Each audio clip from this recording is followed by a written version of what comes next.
Hey guys, tonight we're going on a journey. Not to a distant star or a forgotten kingdom, but deep, deep into our own past, to a time before time was even a concept.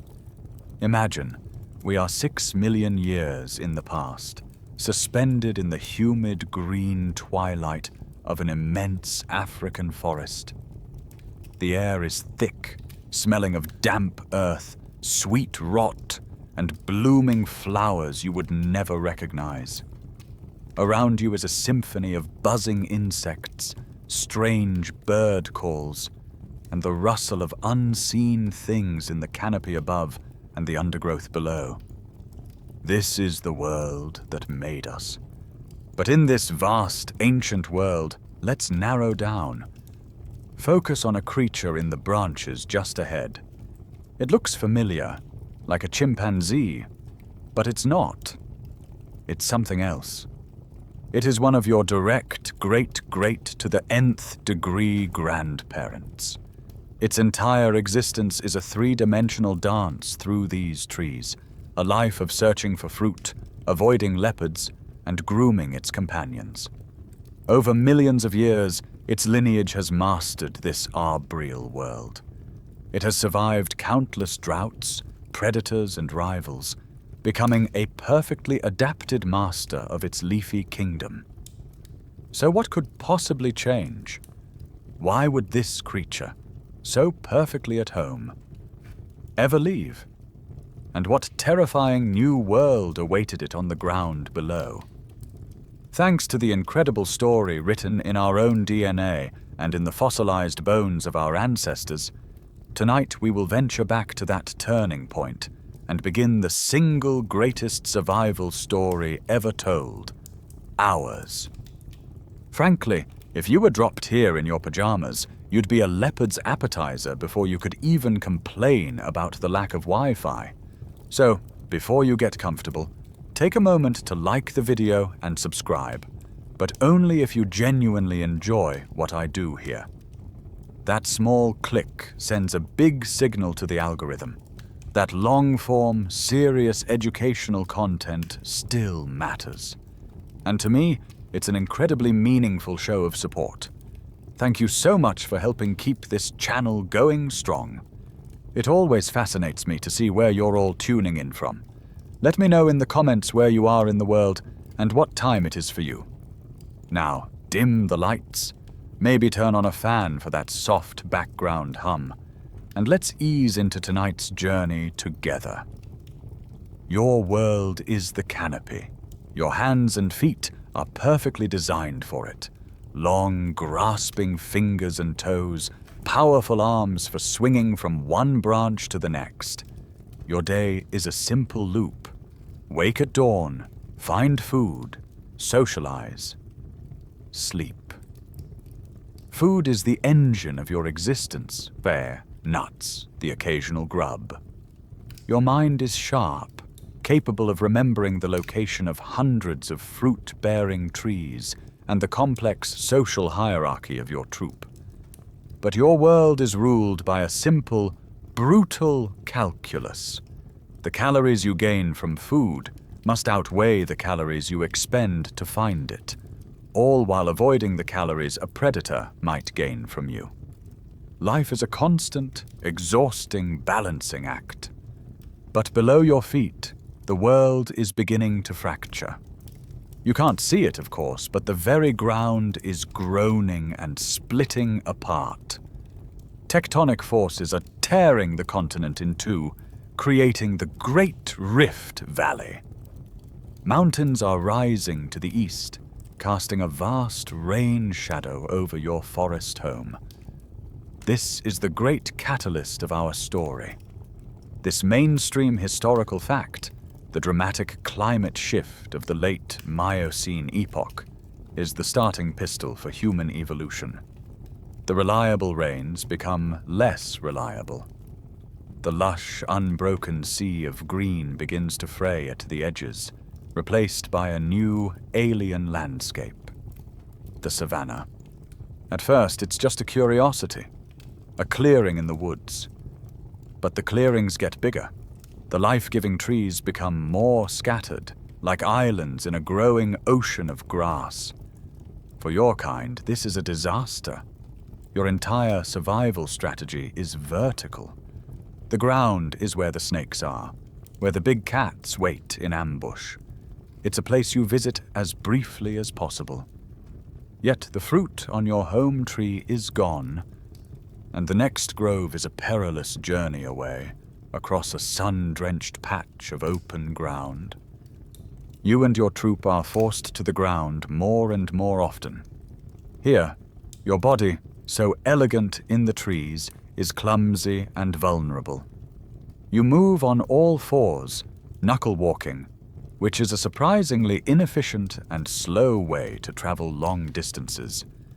It's a quirky tidbit of our ancestry that for a creature destined to be the world's greatest long-distance runner, our first steps on the ground were an awkward shuffle. Your eyes, adapted for the dappled light of the forest, are blinded by the harsh, direct sun.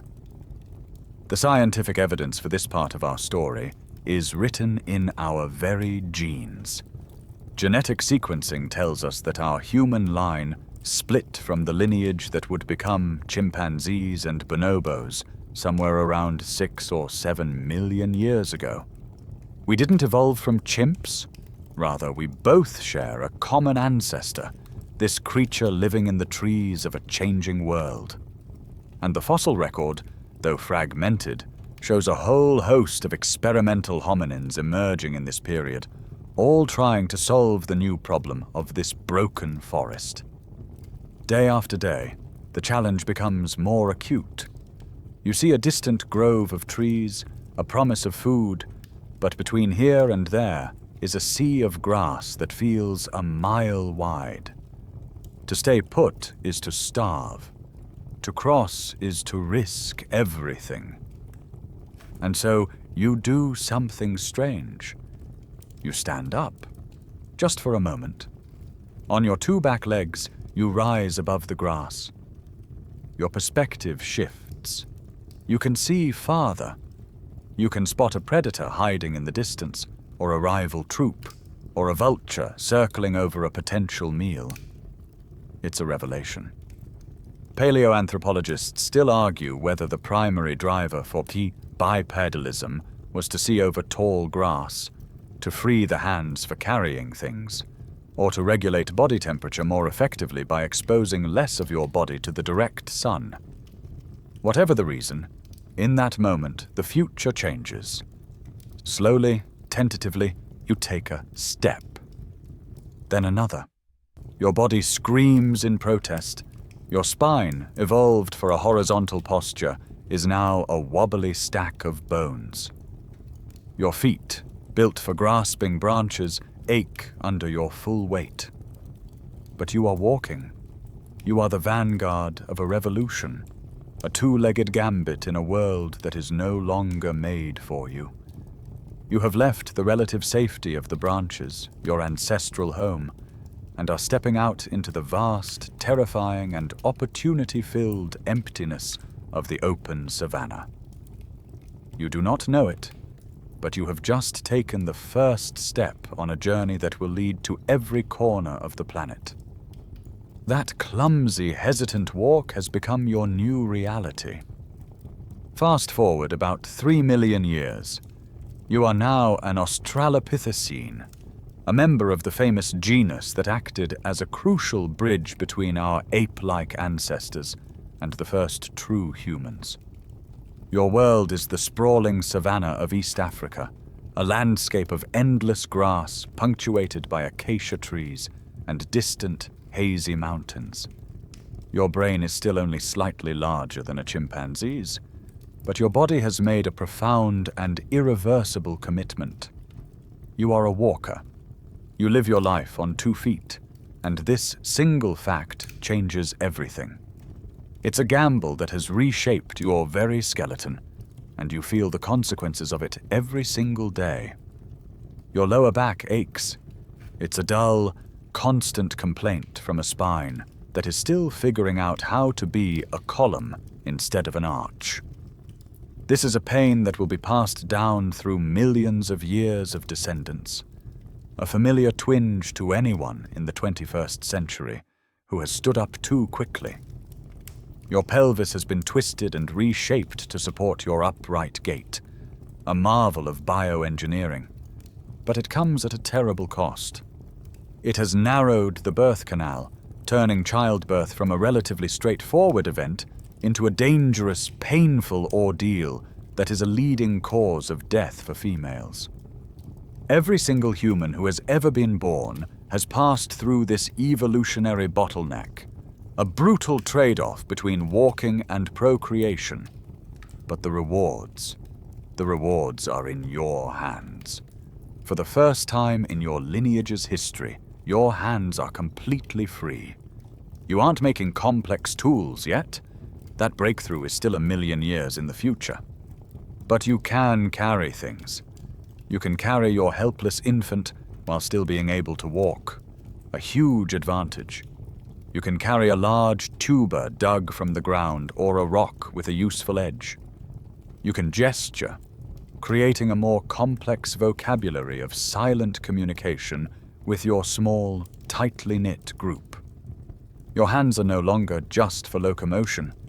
They are becoming tools of exploration and communication. There is a moment, frozen in time, that proves you were here. In what is now Tanzania, a volcano once erupted, blanketing the land in a layer of fine ash.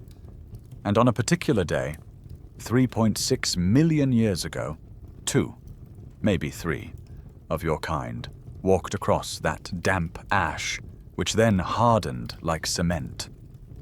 The Laetoli footprints are the breathtaking scientific evidence of this era, a fossilized trail showing a hominin with a shockingly modern, two-footed stride. You can see the heel strike, the arch, the push-off from the big toe. For a moment, it looks like a path you could find on any sandy beach today. It is one of the most powerful and personal connections we have to this deep past, a snapshot of your ancestors walking together across a prehistoric landscape. Your daily life is a continuous search for calories under a baking sun. You are not a mighty hunter. Look at your teeth. No sharp canines. Look at your body. No claws. No lightning speed. On the vast stage of the Savanna, you are definitively prey. Your group moves with a constant nervous energy, your head swiveling, scanning the horizon for the flick of a tail in the tall grass. Your survival depends on the group, on having more eyes and ears to spot the saber-toothed cats, the giant hyenas, and the other predators that share this world. To be alone is to be dead. Your diet is a hodgepodge of whatever you can find. You dig for tough, starchy roots and tubers. You forage for nuts, insects, and bird eggs. And you scavenge. You watch the sky for vultures, following them to a kill made by a more capable predator. You wait, nervously, until the lions have had their fill, then dash in with your group, making noise, trying to scare off the remaining scavengers just long enough to grab a few scraps of meat, or, more importantly, a bone. You don't have the jaws to crush these bones, but you can find a sharp-edged rock to smash them open, giving you access to the prize within. The calorie-dense, brain-building marrow. Some of your Australopithecine cousins have gone a different evolutionary route. One quirky tidbit from the fossil record is a group of hominins known as the robust Australopithecines, or Paranthropus, who earned the nickname Nutcracker Man. They developed enormous flattened molar teeth and powerful jaw muscles, adaptations for a diet of extremely tough, fibrous plants. They were specialists, grinders of the savanna. Your lineage, the gracile Australopithecines like Lucy, remained generalists, eating a bit of everything. It was this flexibility that would ultimately prove to be the winning strategy. At night, your small group finds a tree to climb or a rocky outcrop for shelter. You huddle together for warmth against the surprisingly cold Savanna night and for protection. Your communication is a series of grunts, gestures, and hoots, a simple language, but one complex enough to convey danger, food, and social bonds.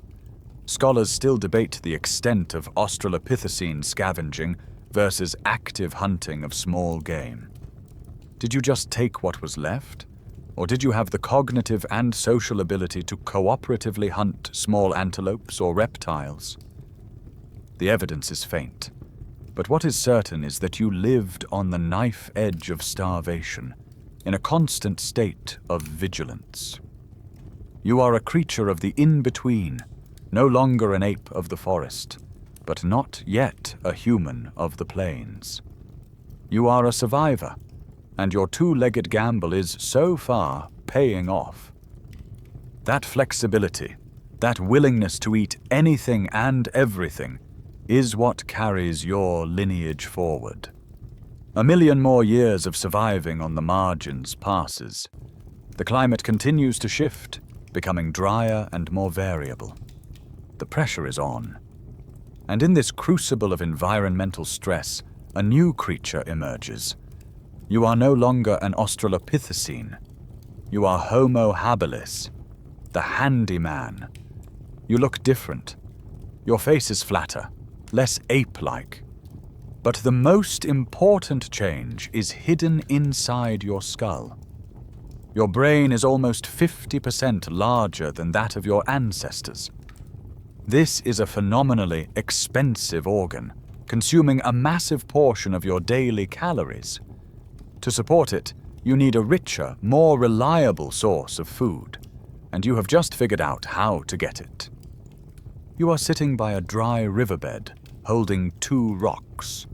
One is a smooth, palm-sized cobble. The other is a piece of flint. For generations, your kind has used rocks for simple tasks, pounding open nuts, smashing bones. But you are about to do something radically new. It's a cognitive leap, a flash of genius that will alter the course of life on Earth. You hold the cobble in one hand, and with a specific practiced motion, you strike the flint at a precise angle. Crack. A razor-sharp flake of stone shears off. You turn the flint, visualize the next angle, and strike again. Crack. Another flake falls away. You ignore the core rock. The prize is the flake itself. It's a quirky tidbit of archaeology that for a long time we focused on the core as the primary tool, when in fact, for these early tool makers, the simple, disposable flakes were often the most valuable product. This sharp edge is a revolution. It is humanity's first invention. Let go of the cartoon image of a caveman fending off a saber-toothed cat with a rock. This is not a weapon for fighting. In a head-to-head battle with any of the Savanna's major predators, you are still hopelessly outmatched. This tool is for something far more important. It is a butcher's knife. It is an external tooth, a prosthetic claw that allows you to do something no primate has ever done before. It allows you to efficiently process a large animal carcass. Remember the scavenging you had to do before? Dashing in to grab a strip of meat or a bone? Now, your strategy is different. When your group finds a fresh kill, perhaps a large antelope brought down by lions, you can work with astonishing speed. While some members of your group make noise and throw rocks to keep hyenas at bay, you and others descend on the carcass with your sharp flakes. You can slice through the thick hide in seconds, something that was impossible before. You can expertly carve away huge slabs of muscle meat. You can disarticulate joints, taking entire limbs back to a safer place to be consumed. You have unlocked a treasure chest of calories that was previously guarded by tough skin and sinew. This marks the beginning of the Lower Paleolithic period, and your simple toolkit is known as the Older One industry. This new technology creates a powerful feedback loop. a concept central to our evolution. The scientific evidence is clear in the fossil record. The timeline for the appearance of the first stone tools and the expansion of the hominin brain match up perfectly. It works like this. Making tools allows you to access more meat and marrow. This high-energy food provides the fuel for a larger, more complex brain. A larger brain, in turn, allows you to invent even better tools and develop more complex social strategies for acquiring food.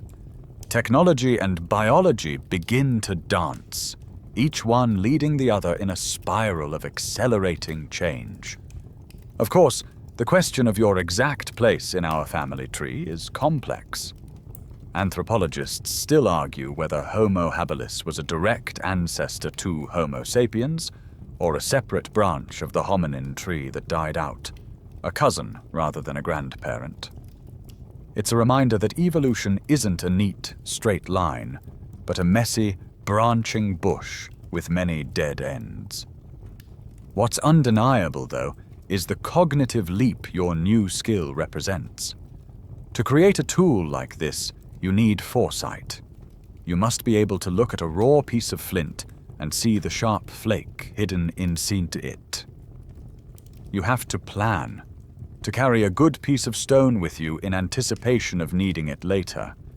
And crucially, this skill must be taught. A young member of your group cannot figure this out by instinct.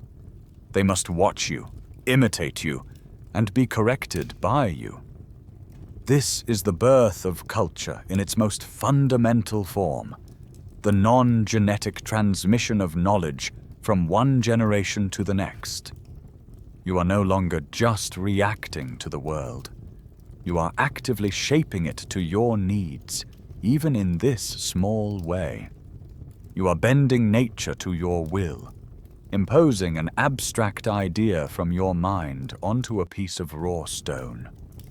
With that sharp flake in your hand, you hold the seed of all future technology, from a hand axe to a spaceship. The game has changed, and the fuel for an even bigger brain is now on the menu.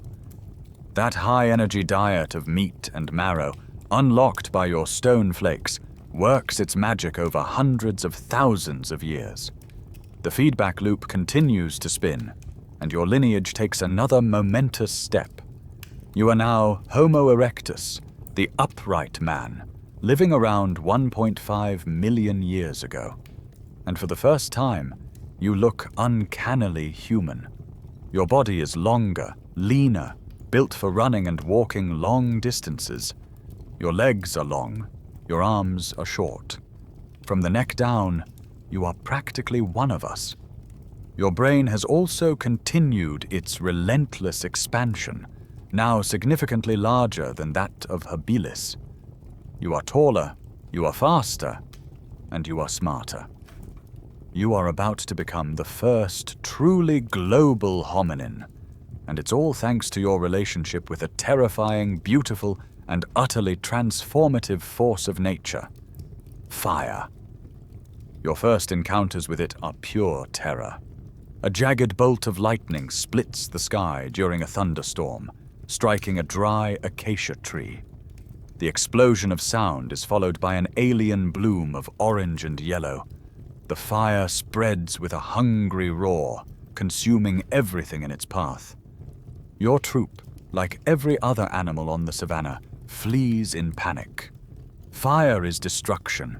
It is the end of the world in miniature. But you are different. Your growing brain is a pattern recognition machine. After the fire has passed, leaving a landscape of black ash and smoking earth, you and your group cautiously return. And you notice things. You notice that the fire has cleared the dense, thorny brush, making it easier to walk. You notice that frightened snakes and lizards have been driven from their hiding places. And you notice the smell of roasted meat. You find the charred carcass of an antelope caught in the blaze. Hesitantly, you taste the cooked flesh. It's a revelation. It's softer, easier to chew, and the flavor is intense. The fire has done the work of digestion for you. It has turned a tough, sinewy meal into a rich, easily absorbed feast. For generations, this is your relationship with fire. You are a fire opportunist. You follow natural blazes, scavenging the aftermath.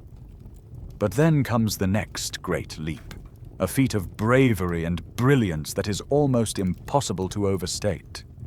One of you, perhaps driven by cold or hunger, dares to approach a smoldering log left behind by a bushfire. Instead of just taking the cooked food, you take the fire itself. You feed a dry stick into the embers, watch it catch alight, and carry this burning branch, this captured star, back to your camp. This is the beginning of the control of fire. It is not an easy skill to master. Keeping a flame alive is a full-time job. It must be constantly fed, sheltered from the rain, and guarded. The exact timeline for this monumental achievement is one of the most fiercely debated topics in paleoanthropology, with proposed dates for the first controlled fire varying by hundreds of thousands of years. But we have found the evidence. In places like Wonderwerk Cave in South Africa, archaeologists have unearthed layers of ash and charred bone deep inside the cave, dating back at least 1 million years. Proof that your ancestors were not just using fire, but maintaining and controlling it in their own homes. The benefits are so profound, they reshape your very existence. First, there is warmth and light. The cold Savanna night, once a time of terror filled with nocturnal predators, is now pushed back by the protective circle of the campfire. You can see the glowing eyes of a hyena at the edge of the light, but it dares not come closer. The fire extends your day, giving you hours after dusk for social interaction, for making tools, for simply being together. The hearth becomes the first community center, a place where bonds are forged and knowledge is shared. Second, and most importantly, is the power of cooking. By heating your food, you are effectively pre-digesting it outside your body. Cooking breaks down tough plant fibers and animal proteins, unlocking far more nutrients and calories than you could ever get from raw food. It kills parasites and bacteria, making your food safer and reducing disease. This new energy-rich diet provides the surplus calories needed to fuel the final expansion of the human brain. The quirky tidbit in your own fossils is the proof. The jaws, teeth, and guts of Homo erectus are noticeably smaller than those of your ancestors. You no longer needed a massive digestive system or huge grinding teeth because the fire was doing that work for you. You were outsourcing your digestion, and the energy saved was rerouted straight to that hungry brain. This mastery of fire is your passport to the world. It is the key technology that allows you to leave the warmth of Africa. Armed with fire, you can survive the cold winters of Europe and Asia. This is the mainstream historical fact of your era. You are the first great migration. Over millennia, small bands of Homo erectus walk out of Africa, spreading across the Middle East into Asia, as far as China and Indonesia, and into Europe. You are adapting to new climates, new predators, and new food sources. You are now a traveler, a pioneer. Imagine your small band walking through an unfamiliar landscape, a burning torch held aloft. That flame is your shield against the dark, your portable kitchen, your central heating, and the glowing heart of your small, mobile community. The world is opening up before you, and you are walking into it, carrying the fire that will one day allow your descendants to reshape the entire planet. The descendants of those fire-wielding travelers continue to evolve.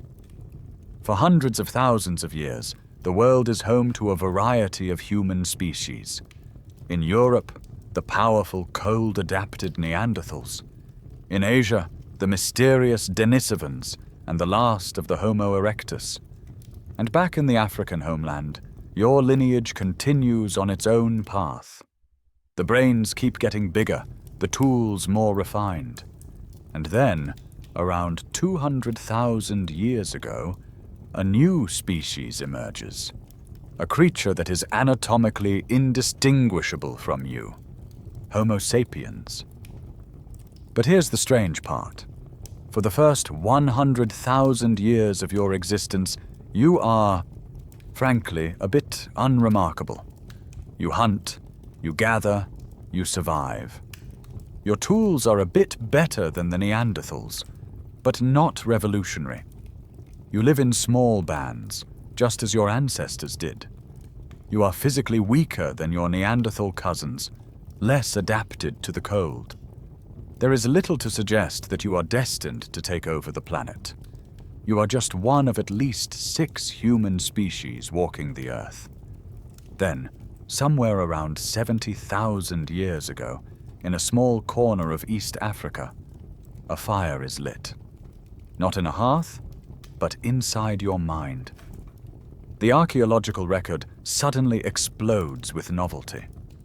We see the first signs of art, the first jewelry made from shells, the first elaborate burials with grave goods. Tools become far more complex and specialized. Harpoons for fishing, bows and arrows for hunting. This is the Upper Paleolithic Revolution, a mainstream historical fact that signals a profound change in human behavior. It's a great leap forward. The question is, what caused it? The leading theory, the one that has gained the most traction as our primary scientific evidence, is that a chance genetic mutation occurred. It wasn't a change to your body, but a rewiring of your brain. This mutation unlocked a new kind of language, a language of unprecedented complexity, and more importantly, a language capable of creating fiction. Before this, language was likely a tool for describing reality. There is a river here. A lion is coming. This fruit is ripe. It was useful, but limited. Your new language can do something magical. It can talk about things that do not exist. You can now say, the great lion spirit is the guardian of our tribe. He protects us in the hunt, but demands respect. You can create a story, a myth, and if you can convince everyone in your group to believe that same story, you can unlock a new superpower, large-scale, flexible cooperation.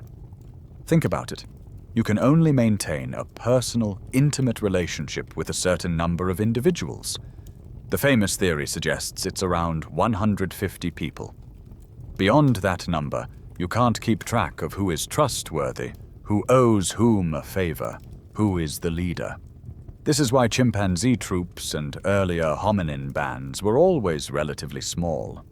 But with your new ability to create and share fictions, these limits shatter. You don't need to personally know all 1,000 people in your new, larger tribe. You just need to know that they all believe in the same great lion spirit, or the same ancestral ghosts, or the same tribal totem. This shared myth creates a bond of trust between complete strangers.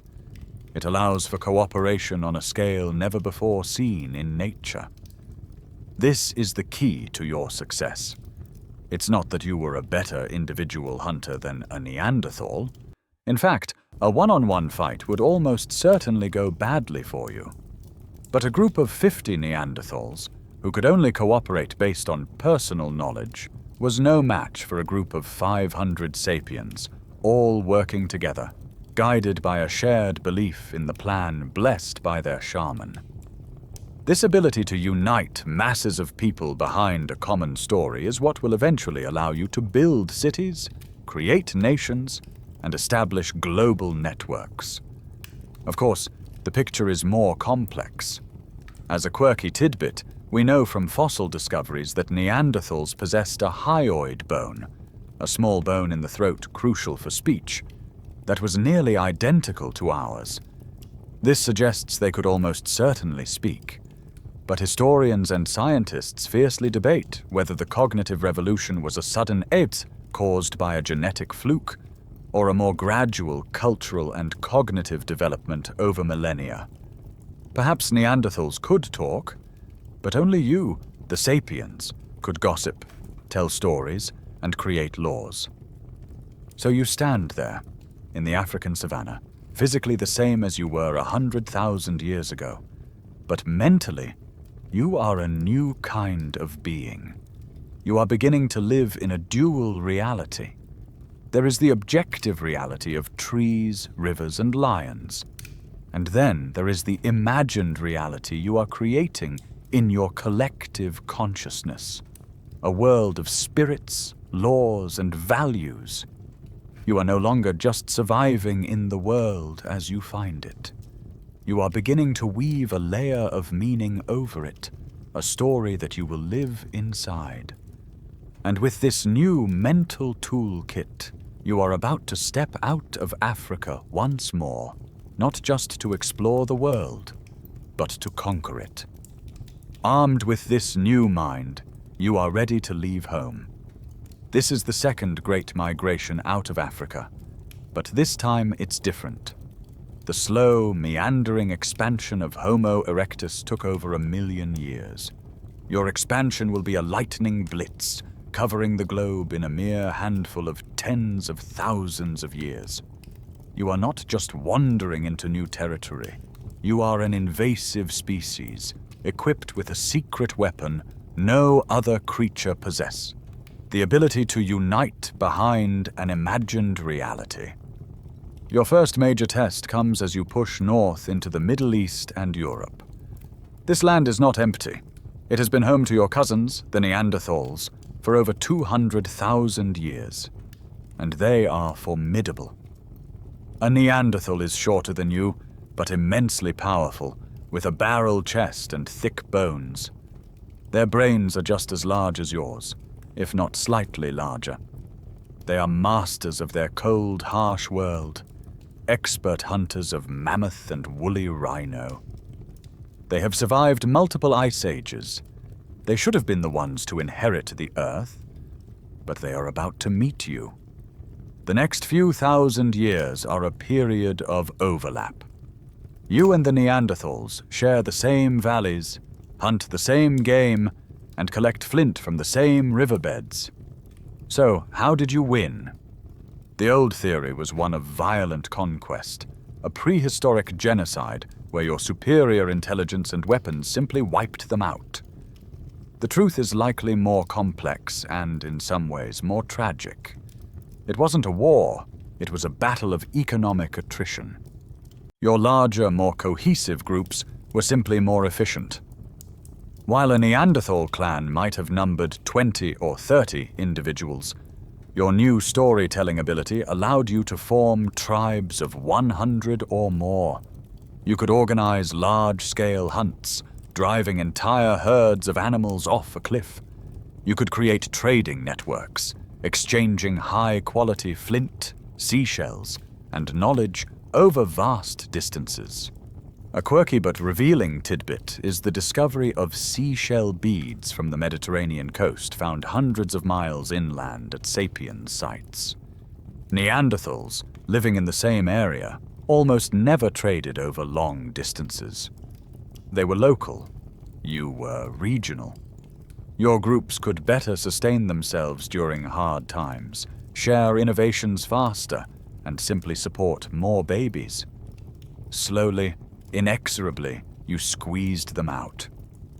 You took the best hunting grounds, the best shelters. Their populations dwindled, fragmented, and faded away. But that is not the whole story. The most startling scientific evidence of this encounter is written in the DNA of almost every modern human outside of Africa. We carry, on average, between 1 and 4% Neanderthal DNA. This is undeniable proof that your encounter wasn't just about conflict. It was also about intimacy. At some point, on a cold night in a prehistoric valley, one of your ancestors and a Neanderthal saw each other not as competitors, but as partners. We didn't just replace them. We absorbed them. Their final extinction around 40,000 years ago remains a mainstream historical fact, but their ghosts live on inside us. While your cousins are expanding into Europe, another branch of your species is undertaking an even more audacious journey. You are in Southeast Asia, standing on a beach, looking out at an impossible expanse of open water. Beyond the horizon lies a land no human has ever seen. Australia. Getting there is not a matter of walking. It requires crossing dozens of miles of open ocean, a feat that demands a level of planning and cooperation that was unthinkable for earlier humans. You need to build a seaworthy vessel, a raft, a canoe. You need to provision it with food and water. And most of all, you need to have a shared belief, a collective faith that the terrifying voyage into the unknown is worth it. Your new mind makes this possible. And so you sail, becoming the first humans to leave the Afro-Asian landmass and colonize a new continent. In doing so, you enter a world frozen in time, a land of giant kangaroos, flightless birds, and marsupial lions. You adapt with stunning speed, developing new hunting techniques and a complex spiritual understanding of this new dream time. On your journey through these islands, you may have even encountered other human species, like the tiny Homo floresiensis, the so-called hobbits of Flores Island, another cousin who eventually vanished after your arrival. The reasons for the Neanderthal extinction, and that of the other archaic humans, are still hotly contested. Scholars still debate whether the primary cause was direct conflict with sapiens, the introduction of new diseases you brought from Africa, your superior ability to adapt to a changing climate, or most likely, a combination of all three. What is certain is that by about 40,000 years ago, from the shores of Portugal to the islands of Indonesia, you were the last human species left standing. You look out from an Australian cliff, the salt spray on your face, the ancient rhythm of the waves in your ears. In the span of a geological heartbeat, your species has gone from being one of several human types in a corner of Africa to the sole human heir of the entire old world. You have the planet to yourself, but now you must face its greatest challenge yet, a world of ice.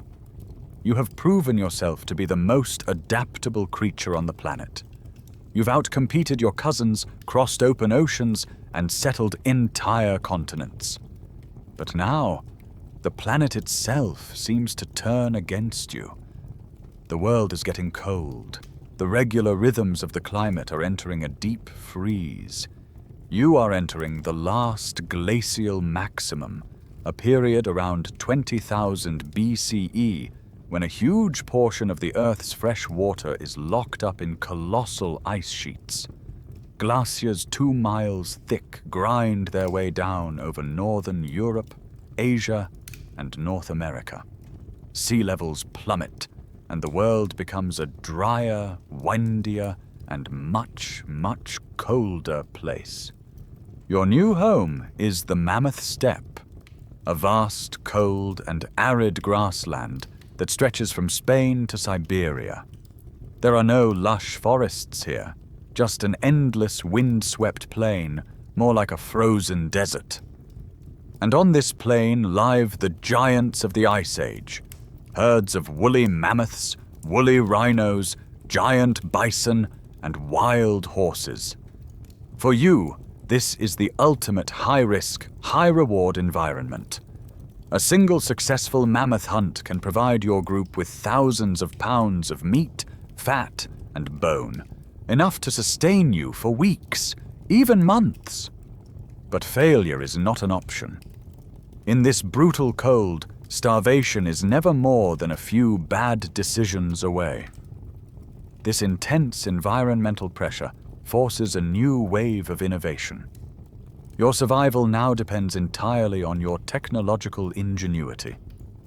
And one of the most important inventions of this era is something small, delicate, and revolutionary. The sewing needle.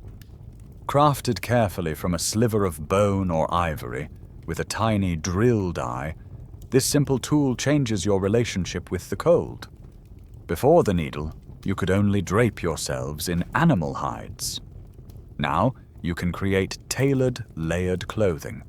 You can stitch together multiple pieces of hide and fur to create snug-fitting trousers, sleeves, parkas, and boots. You can stuff insulating layers of moss or fur between the skins. This is the invention of the world's first winter gear, and it's what allows you to survive in a world where temperatures regularly drop to Arctic levels. Your cleverness extends to your homes. You no longer rely solely on caves for shelter. On the open plains, you build your own. In places like modern-day Ukraine, your people construct incredible semi-permanent huts using the bones of the very mammoths you hunt. Massive jawbones form the foundation, tusks create the arched entranceway, and skulls and long bones make up the walls, all covered with stitched hides. These are the first large man-made structures, cozy and warm inside, heated by a central hearth burning animal fat and bone. We know the precise timeline of this deep freeze with astonishing accuracy. The scientific evidence doesn't come from a dusty archaeological dig, but from the pristine ice sheets of Greenland. Scientists have drilled miles down into the ice, extracting cores that contain a perfect, layered record of the Earth's climate going back hundreds of thousands of years. By analyzing the isotopes of oxygen trapped in the ancient snow of each layer, they can reconstruct global temperatures with year-by-year precision, giving us a thermometer that reaches back into the heart of the Ice Age. The cold creates a new opportunity. With so much water locked up in the glaciers, the sea level is hundreds of feet lower than it is today. This exposes a massive land bridge connecting Siberia and Alaska. This is Beringia, and so begins the last great chapter of human settlement, a mainstream historical fact of immense significance. Following the herds of megafauna, your hunter-gatherer bands walk across this land bridge and into the Americas, a hemisphere empty of humans. To hunt the giants of this era, you've perfected a brilliant new piece of technology.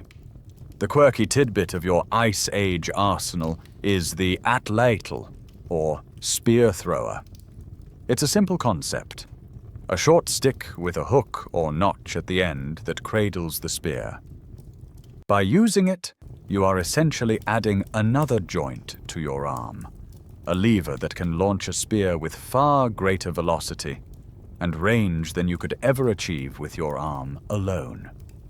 It allows you to hunt from a safer distance, striking with enough force to pierce the thick hide of a bison or even a mammoth.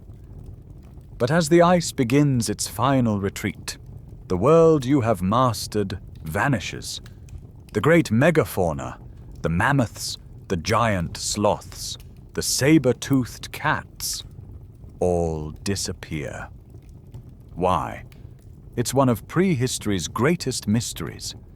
Was the megafauna extinction caused by human overhunting, the so-called blitzkrieg hypothesis that argues your ancestors were such effective hunters they wiped out dozens of species as they entered new lands?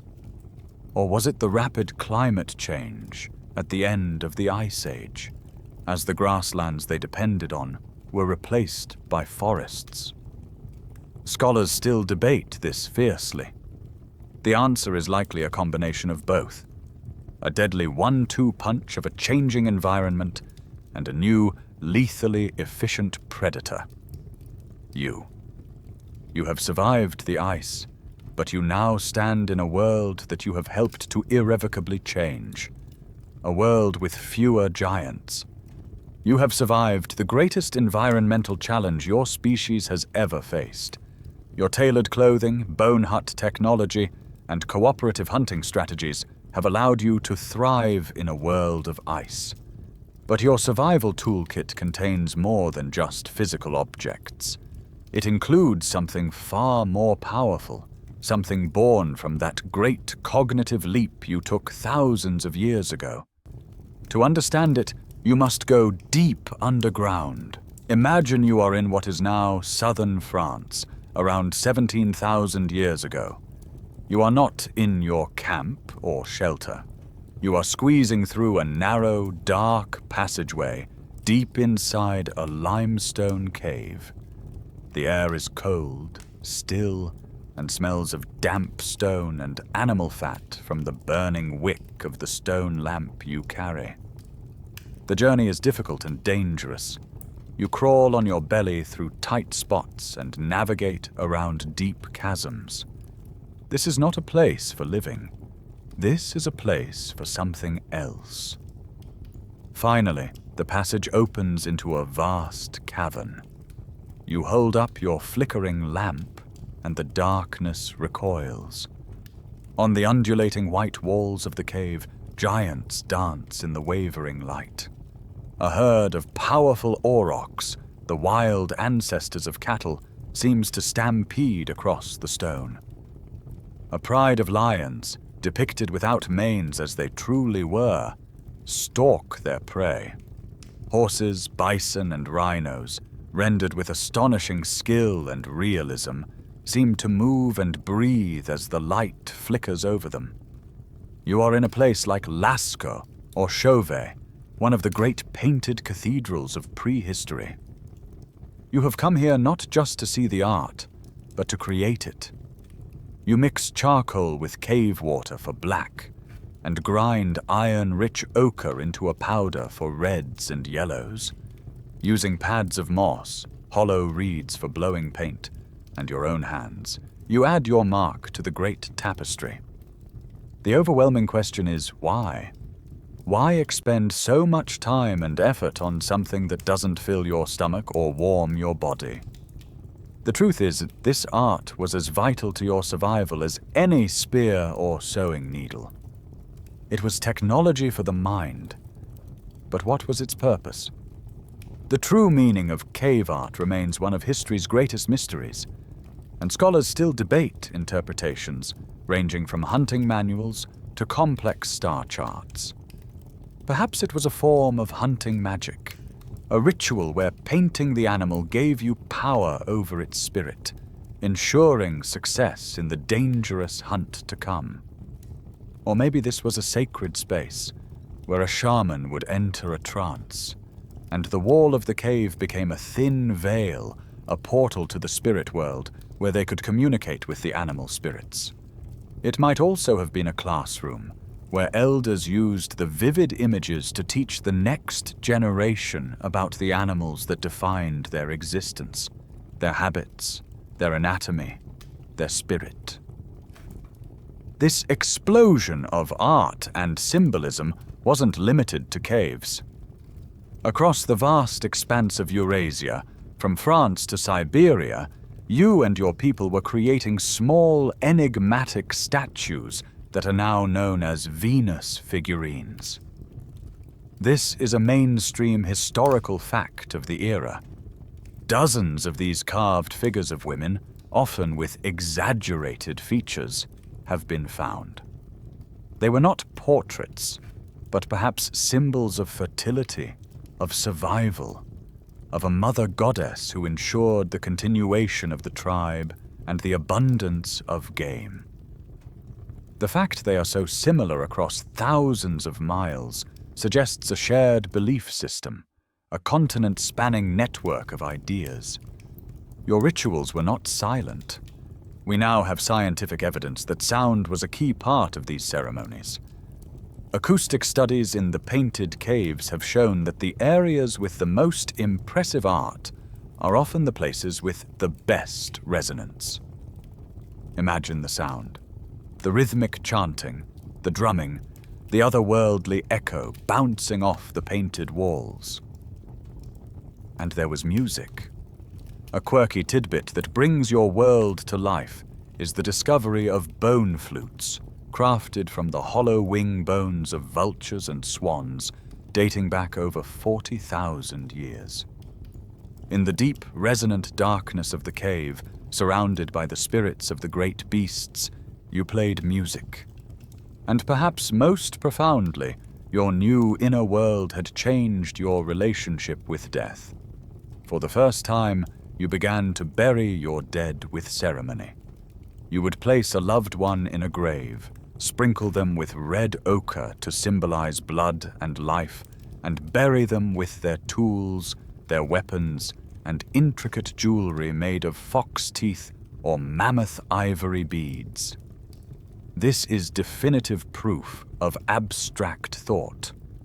It shows that you believed in an identity that persisted beyond death, and an afterlife where these items would be needed. Your survival is no longer just a matter of a full stomach and a warm fire. It has become a matter of a shared sense of meaning. Your art, your music, your rituals, your beliefs. These are the glue that holds your increasingly complex society together. They reinforce the shared stories that allow you to cooperate, to face the terror of the mammoth hunt, to endure the brutal cold of the Ice Age, and to make sense of your place in the cosmos.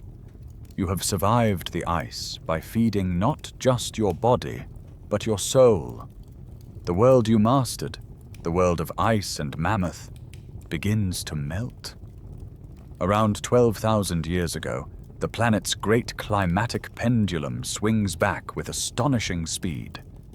The glaciers, which had held the world in their grip for millennia, begin a massive, chaotic retreat.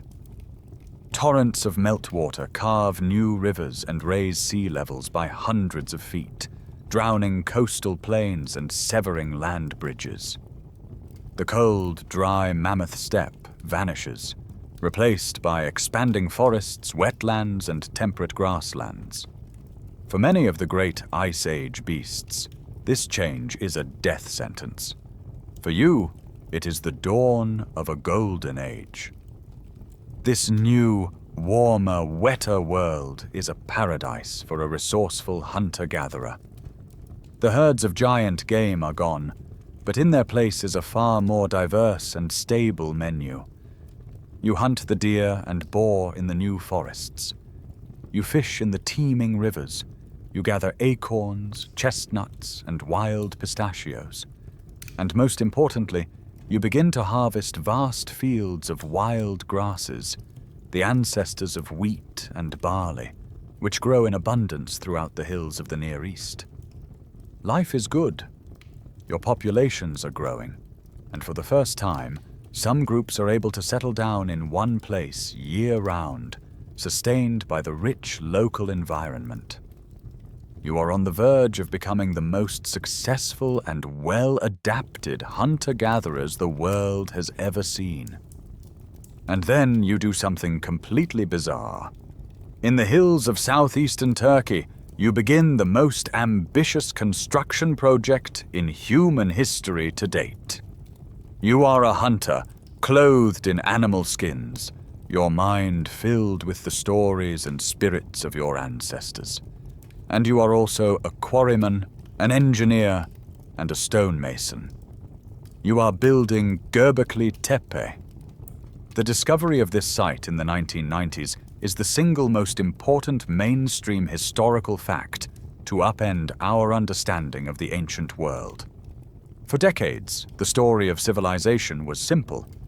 First, people invented agriculture. This allowed them to settle in villages. The food surplus from farming then allowed for specialization, social hierarchy, and finally, the construction of large religious structures, or temples. Göbekli Tepe demolishes this timeline. It is a massive, complex temple, built 6,000 years before Stonehenge, and it was built by people who were not yet farmers. Imagine the scene. Your clan has traveled for days to get here. You are joining hundreds of other people from all over the region. Your task is to go to the nearby limestone quarry. Using nothing but flint tools, you and your team work for weeks to chip away at the bedrock, liberating a colossal pillar of stone. It's T-shaped, stands twice your height, and weighs over 10 tons. Then comes the hard part. Using ropes, rollers, and sheer muscle power, you and dozens of others haul this monster up the hill to the construction site. There, other specialists, skilled carvers, are decorating the pillars with intricate, slightly terrifying reliefs of scorpions, spiders, vultures, and snarling boars. Your pillar is then carefully levered into a socket in the floor, joining a circle of other monoliths. You are building a cathedral in the Stone Age. Why? What shared story, what powerful belief could possibly motivate this level of effort? The scientific evidence from the site is clear. The thousands upon thousands of animal bones excavated at Göbekli Tepe all belong to wild species, primarily gazelles and aurochs. This is definitive proof that the builders were fueling this massive project by hunting, not herding. This flips the old theory on its head. What if the need for religion came before the invention of farming? What if the intense social and logistical challenge of bringing hundreds of people together to build this sacred place was the very thing that spurred the invention of agriculture? You have a massive, hungry workforce to feed. Relying on hunting alone is risky. The pressure is on to find a more reliable food source, perhaps by encouraging those fields of wild wheat to grow a little more predictably. Adding to the mystery is a quirky tidbit. Göbekli Tepe shows no signs of being a permanent settlement. There are no houses, no hearths for cooking daily meals, no signs of domestic life. It appears to have been a purely ritual center. People traveled here, worked, worshipped, and then left, returning to their hunter-gatherer camps. It was a pilgrimage site, a prehistoric Vatican. Scholars still passionately debate the site's true purpose. Did the communal effort of building Göbekli Tepe create the social structures necessary for the invention of agriculture, turning it into the birthplace of the Neolithic world? Or was it the last great gasp of a flourishing hunter-gatherer culture, a magnificent final project built by a people at the peak of their power, right before their way of life vanished forever? Whatever the answer, you stand among the great stone pillars, a testament to the power of the imagined reality your ancestors conceived tens of thousands of years ago. That ability to share a myth has now enabled you to physically reshape the world, to move mountains of stone. But this grand project has created a new problem, a new pressure. A great change is coming. Your old, free-roaming way of life is about to end, replaced by a new kind of existence, one of hard labor, property, and masters. You are standing on the very cusp of the agricultural revolution. The pressure is mounting. The grand spiritual projects and the growing, more settled populations demand a more reliable food source than the luck of the hunt. The solution is right in front of you, waving gently in the breeze on the hillsides of the Fertile Crescent. For generations, you have been harvesting the seeds of wild wheat and barley. You know which patches are the most productive, which plants have the plumpest seeds. Now you begin to subtly intervene in that natural cycle. This is the beginning of agriculture, and it does not arrive as a sudden flash of inspiration. It is a slow, almost accidental revolution, a series of small, logical steps that will ultimately lead to a complete transformation of human life. It begins simply. You notice that the wheat grows better when you clear away the competing weeds and thistles. So you weed. You notice that some plants have seeds that cling to the stalk, making them easier to harvest, while others shatter and fall to the ground. You preferentially gather the seeds from the non-shattering plants. At the end of the season, instead of eating all the seeds you've collected, you save the biggest and best ones and scatter them in a cleared, watered patch of ground near your settlement. You are no longer just a gatherer. You have become a gardener, a cultivator. You have started the process of domestication, actively selecting for traits that benefit you. The same slow-motion process is happening with animals. Instead of just hunting wild sheep and goats, your hunters begin to manage the herds. They learn their migration patterns. They start to drive off predators. They build enclosures to keep a few captured animals as a living pantry. Then they begin to cull the herd selectively. The aggressive, troublesome males are killed and eaten first. The more docile, manageable animals are allowed to breed. Over generations, you are unconsciously selecting for tameness, for fattiness, for woollier coats. You are transforming wild beasts into livestock. This Neolithic revolution is the mainstream historical fact that defines this new era. But crucially, it wasn't a single event. It happened independently in at least 7 different parts of the world, a remarkable instance of parallel innovation. While you are cultivating wheat in the Near East, people in China are doing the same with wild rice along the Yangtze River. In Mesoamerica, they are domesticating corn, beans, and squash. In the Andes, it's potatoes and llamas. In New Guinea, it's taro root and bananas. Each time, it's a local solution to the universal problem of creating a stable food supply. The scientific evidence for this is irrefutable, found in the DNA of our modern crops. Geneticists can pinpoint the exact wild ancestor of a particular strain of rice or maize and trace its origin to a specific river valley or mountain range where your ancestors first began this grand experiment. But you must understand, this was a gamble. You were making a trade, and the terms were not entirely clear. You were trading the varied, nutritious diet and relative freedom of a hunter-gatherer for the promise of a massive surplus from a single starchy crop. On the surface, the benefits seem obvious. A good harvest can feed far more people per acre than foraging can. This allows your population to grow, for villages to expand. It offers a buffer against a bad hunting season. It gives you security. But the downsides are immense, and they reveal themselves slowly. Your new life is one of back-breaking labor, clearing fields of stones and trees, plowing the earth, planting seeds, weeding constantly, and then the frantic, exhausting work of the harvest. Your diet is now horribly monotonous and nutritionally poor. You eat bread, porridge, and gruel, day after day. This reliance on a single crop is also incredibly risky. A drought, a flood, a plague of locusts, any of these can wipe out your entire food supply for the year, leading to catastrophic famine on a scale hunter-gatherers rarely faced. The most shocking evidence comes from your own bones.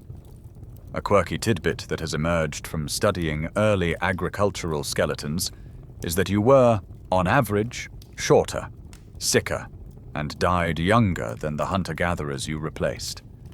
Your teeth are riddled with cavities from the high-carbohydrate diet. Your bones show signs of anemia from iron deficiency and stress fractures from the repetitive, grueling labor. You have traded quality of life for quantity of calories. This has led to one of the great scholarly debates of our time. Was the adoption of agriculture a conscious choice for a better life, or was it a trap? The historian Yuval Noah Harari building on the work of Jared Diamond, argues that agriculture was history's biggest fraud. The trap theory suggests it was a slow slide into a lifestyle that offered immediate small benefits but long-term misery. Each year you planted a little more, and your population grew a little more, until you reached a point where you could no longer go back. Your community was now too large to ever be supported by hunting and gathering again. You were trapped. Whether a choice or a trap, the die is cast. You have traded the wild freedom of the savanna for the fenced-in predictability of the field. Your relationship with the planet is no longer one of a cohabitant, but of a master and manipulator. This new way of life will build cities and empires, but it will also bring new miseries, property disputes, social inequality, warfare, and disease. You have sown the seeds of your future. You have made your choice, or perhaps you have fallen into the trap. Either way, your world has shrunk. It is no longer a vast landscape of shared resources and endless horizons. Your world is now a small plot of land, a collection of mud brick huts, and the endless cyclical rhythm of the seasons. You are a farmer. Your life is dictated by the planting in the spring, the weeding in the summer, and the harvest in the fall. This settled existence, this commitment to a single piece of earth, will have consequences that will ripple through all of human history. The first great change happens inside your mind. You develop a new concept: property. For you as a hunter-gatherer, the forest was for everyone.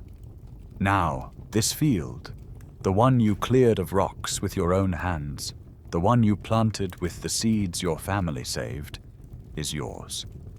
It is not the community's, it is yours. And that field next to it is your neighbor's. For the first time, lines are drawn on the earth and in the mind. This leads inevitably to disputes over boundaries, over access to water, over who stole whose grain. You need rules, you need laws, you need a way to resolve these new conflicts. This leads directly to the second great change: social hierarchy. In your old band, leadership was fluid, based on skill and respect. Now you have a new and vital resource: the grain surplus. After a good harvest, there is more food than your family can immediately eat. This grain must be stored and protected in a communal granary. But who controls the granary? Who decides how the surplus is distributed? A new class of person emerges: a priest who claims to understand the will of the harvest gods, or a charismatic warrior who organizes the village defense. This person, the manager of the surplus, becomes the leader. They and their family eat better, live in a larger house, and tell others what to do. For the first time in human history, your society is fundamentally unequal. This new way of life often reshapes gender roles, leading to the rise of patriarchy. While labor was more varied and complementary in many hunter-gatherer societies, the heavy, intensive work of plowing and harvesting often became defined as men's work. This, combined with the new emphasis on owning land and passing it down to a legitimate heir, places men in a position of public power and relegates many women to the domestic sphere. The third consequence is a horrifying escalation of violence. Hunter-gatherers certainly had conflicts, but agricultural warfare is a different beast entirely. Your village's granary is a massive treasure chest of calories, a tempting prize for any neighboring group whose own harvest has failed. A raid is no longer just about personal honor, it's about survival. You must now not only work the land, but also dimmed it. Villages begin to build walls, ditches, and towers. The mainstream historical fact of fortified settlements is the starkest evidence of this new era of organized warfare. And as if that weren't enough, an invisible enemy has been unleashed by your new lifestyle. Living in a permanent settlement, in close quarters with your neighbors and your domesticated animals, creates the perfect breeding ground for disease.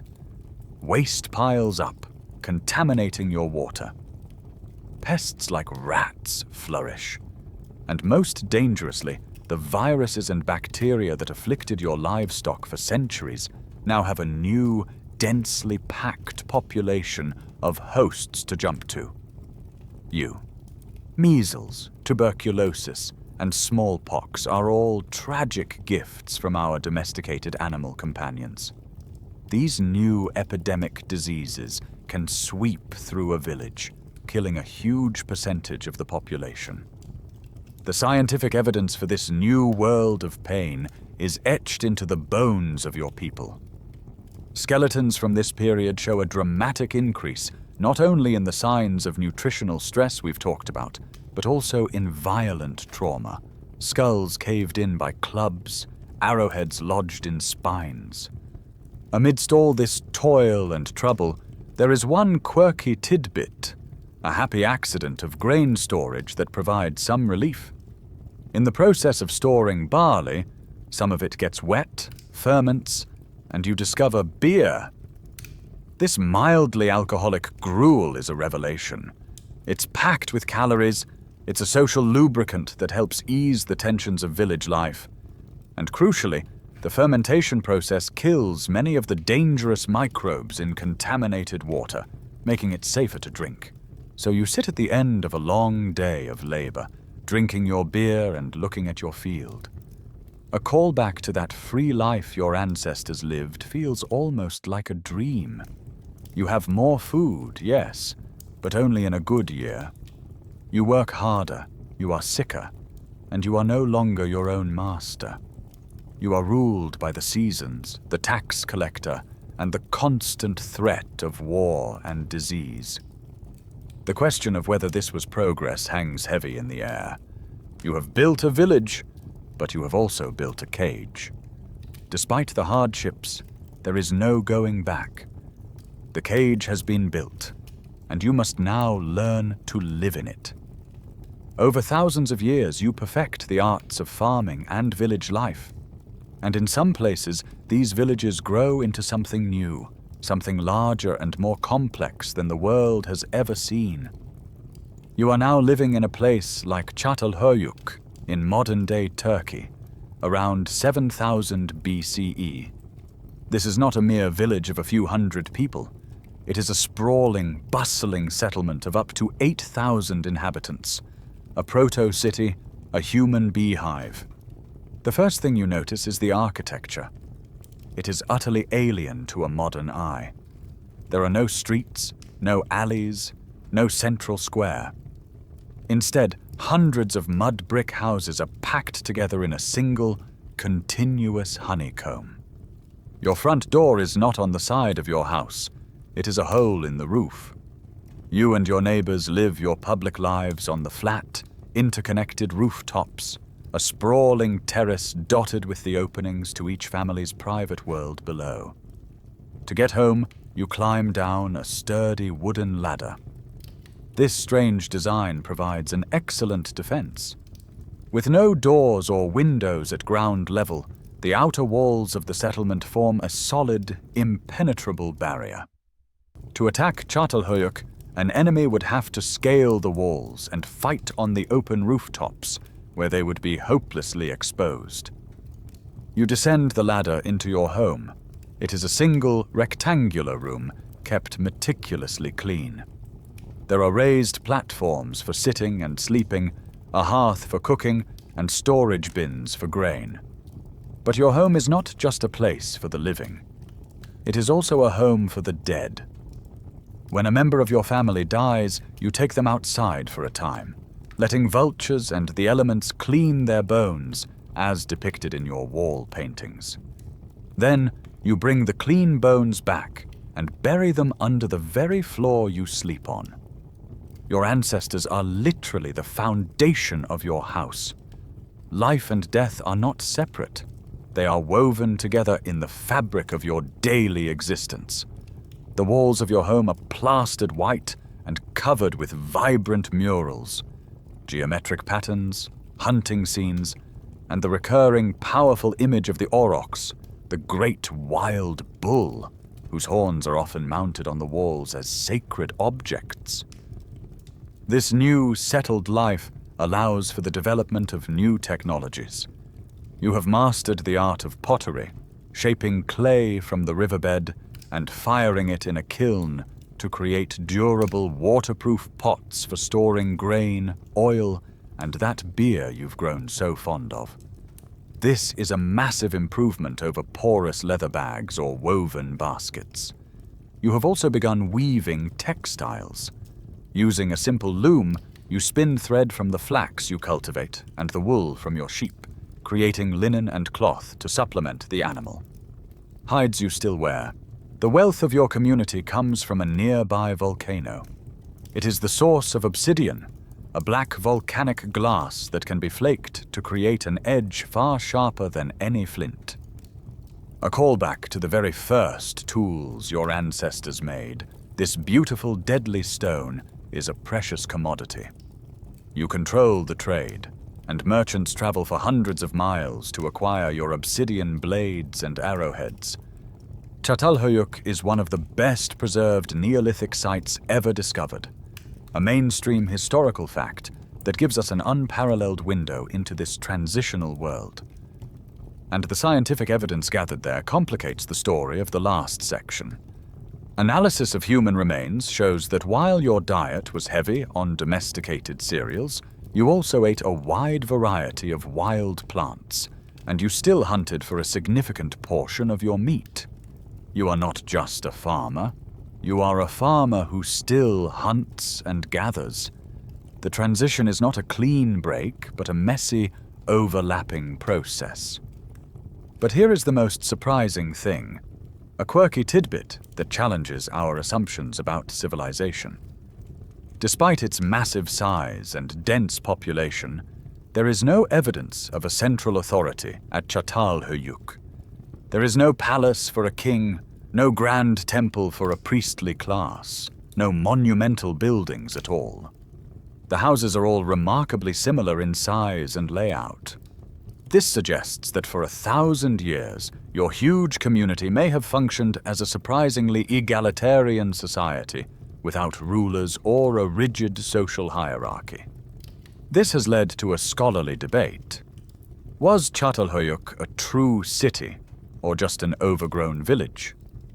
The lack of public buildings and a clear ruling class challenges our modern definitions of urbanism. Perhaps you and your people found a different way to organize yourselves, a third path between the small, equal bands of hunter-gatherers and the unequal king-ruled cities that would come later.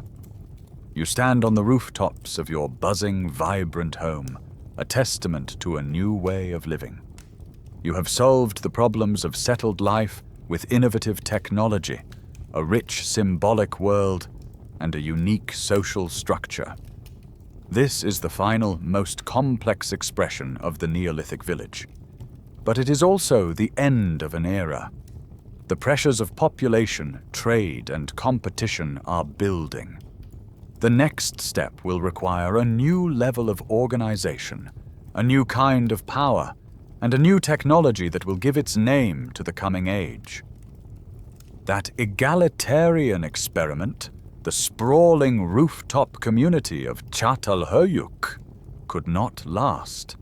The pressures of a growing population and the complexities of trade demanded a new, more rigid form of organization. The next great leap in human survival would require a leader, a bureaucracy, and a revolution in how you manage information. You have moved south, to the hot, flat, fertile plains between two great rivers, the Tigris and the Euphrates. You are in Mesopotamia, the land of Sumer, around 3,500 BCE.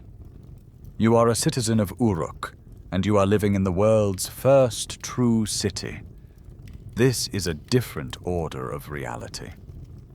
Uruk is a behemoth, home to tens of thousands of people. It is a chaotic, noisy, sprawling maze of mud brick houses, workshops, and massive temples that dominate the skyline. You are no longer a farmer-hunter who dabbles in crafts. You are a specialist. Your entire life is dedicated to a single task. Perhaps you are a potter, and your hands spend all day turning clay into the thousands of standardized, beveled rim bowls used to dole out rations to temple workers.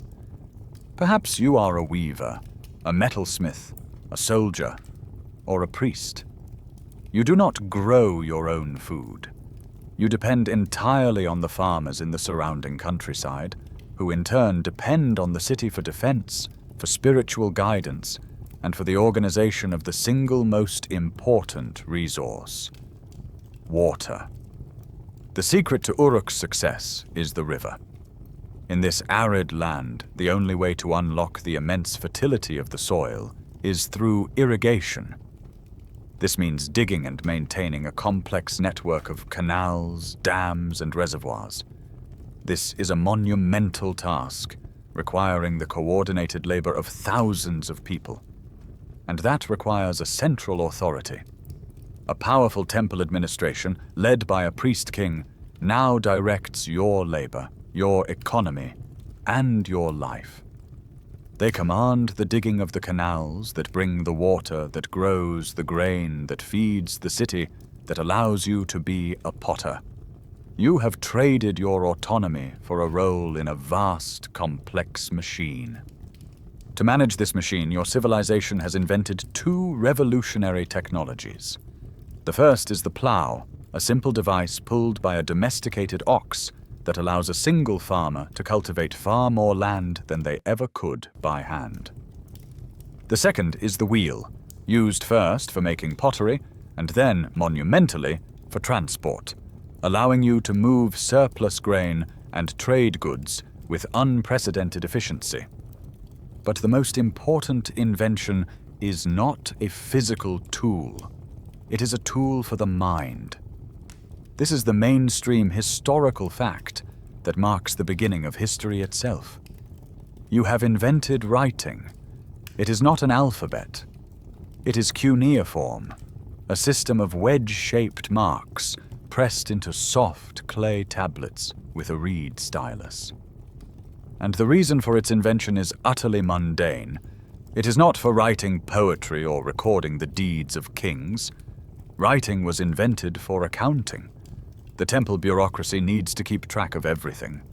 How many bushels of barley came in from farmer X? How many sheep does the temple own? How many bowls of grain have been paid out to the canal workers? Your first written words are not "I love you" or "to be or not to be."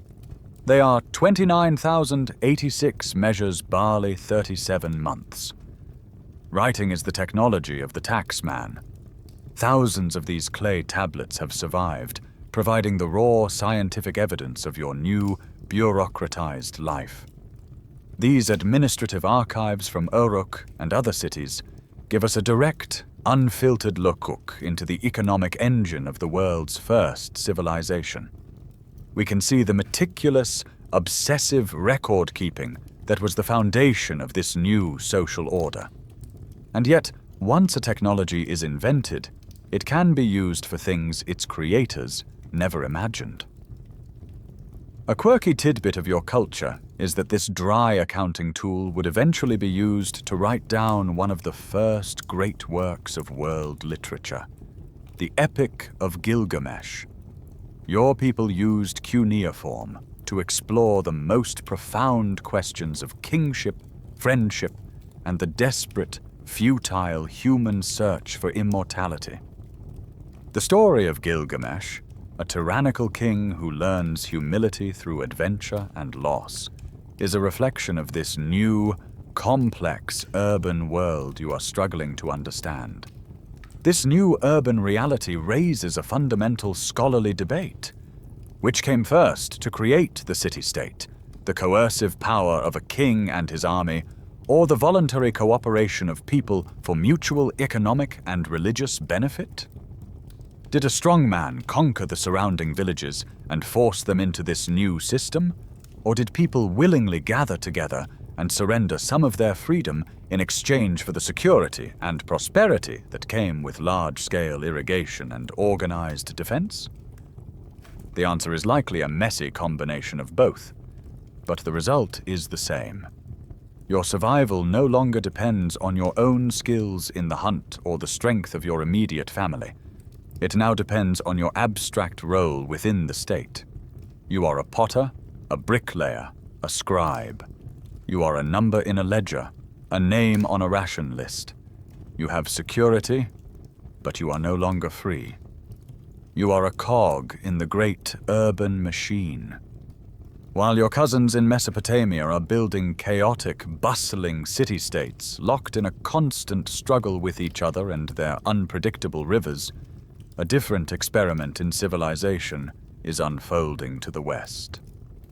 You have moved to a long, narrow strip of impossibly green land, flanked on both sides by endless, scorching desert. You are in Egypt, and your world is the Nile. This river is not like the violent, capricious Tigris and Euphrates. The Nile is predictable. It is gentle. It is life itself. And this predictability will shape one of the most stable, conservative, and long-lasting civilizations in human history. You are a farmer in the Old Kingdom. Your entire existence, and that of your entire nation, revolves around the river's gentle, reliable rhythm. Every year, in late summer, the Nile swells with the monsoon rains from the highlands of Ethiopia. It spills over its banks, blanketing your fields in a layer of rich, black, fertile silt. This is Akhet, the season of inundation. For these 3 months you cannot farm. The land is drowned. Then, as the waters recede, they leave behind a perfectly plowed and fertilized field. You enter Pere, the season of growing, where you sow your wheat and barley in the rejuvenated soil. Finally comes Shamu, the harvest, a time of intense work to bring in the grain that will feed your family and your nation for another year. This clockwork cycle of flood, growth, and harvest, year after year, millennium after millennium, instills in your culture a deep, abiding belief in cosmic order. You call it Ma'at. It is the concept of truth, balance, justice, and the fundamental, unchanging harmony of the universe. Unlike the Mesopotamians, who saw the world as chaotic and their gods as fickle, you see the cosmos as a perfect, stable machine. And your society is designed to reflect and uphold that eternal order. At the very center of this cosmic machine is your king, the pharaoh. He is not just a powerful ruler or a high priest like in Uruk. He is a living god on earth. He is the incarnation of Horus, the son of the creator god. His divine duty is to maintain Ma'at. The rituals he performs are not just symbolic. They are what makes the sun rise every morning, and what guarantees the Nile will flood every year. Your personal survival, the survival of Egypt, and the survival of the entire universe depends on the pharaoh successfully playing his divine role. This belief is the unshakable foundation of your state, which became the world's first large unified nation-state, following the unification of Upper and Lower Egypt around 3100 BCE. A mainstream historical fact that set it apart from its city-state neighbors. During Akhet, when your fields are underwater, you are called into service. You are not a slave being whipped by a cruel overseer. That is a myth. You are a citizen performing a sacred duty. a form of religious tax known as corvée labor. You travel with thousands of your countrymen to the great stone plateau at Giza. Under the direction of the most brilliant architects and engineers in the world, you are helping to build a mountain of stone, a tomb for your god-king that will ensure his successful journey into the afterlife, and by extension, the continued stability of the cosmos.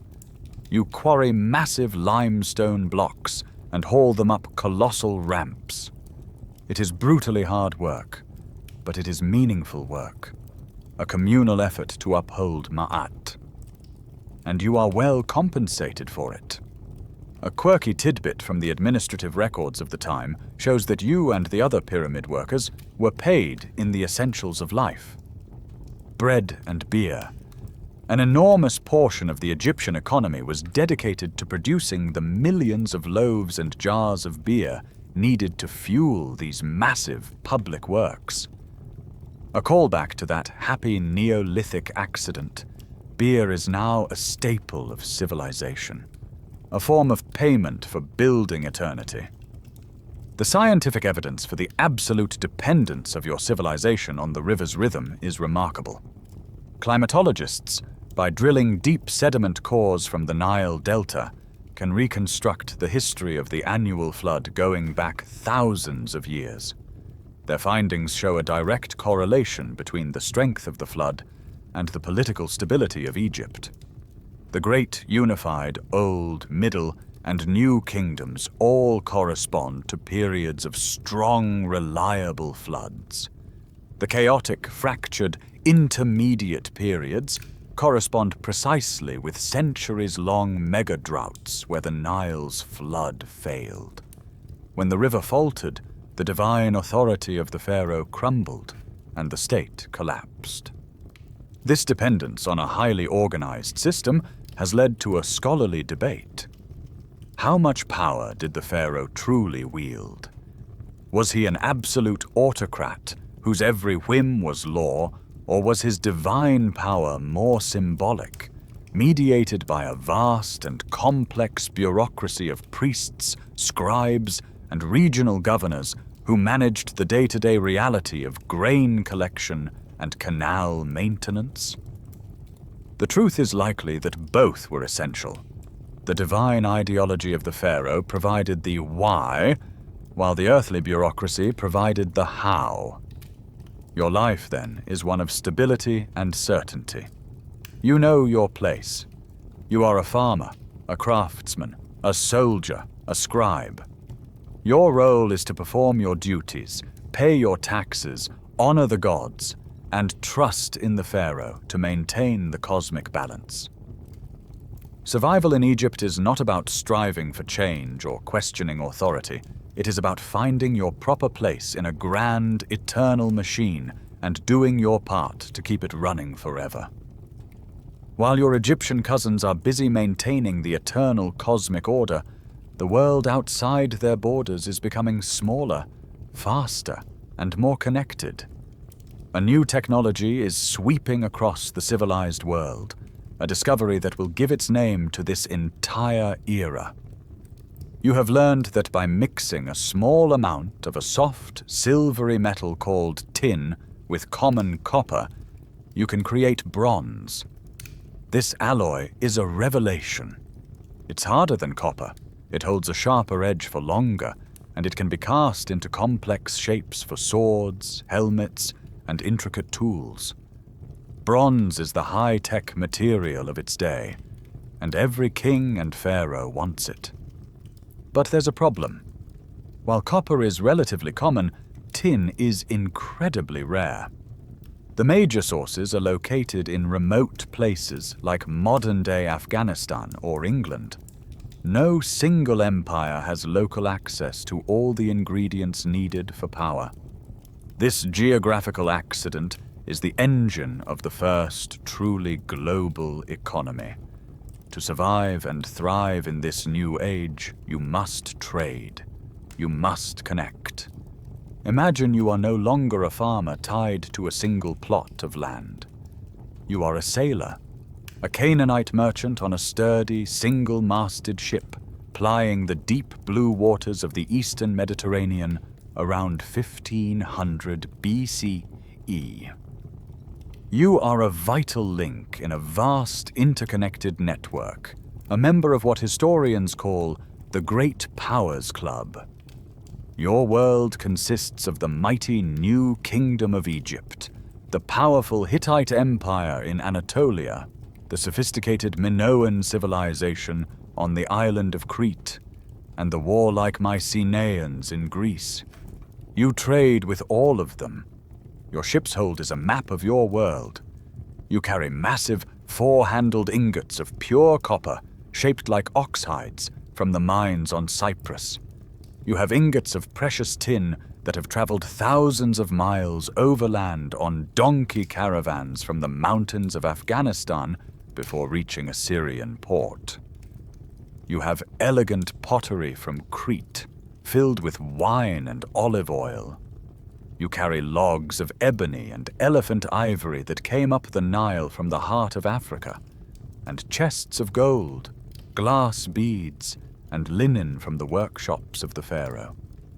You are a gear in a machine of international commerce, a world where the fates of kings and kingdoms are intertwined.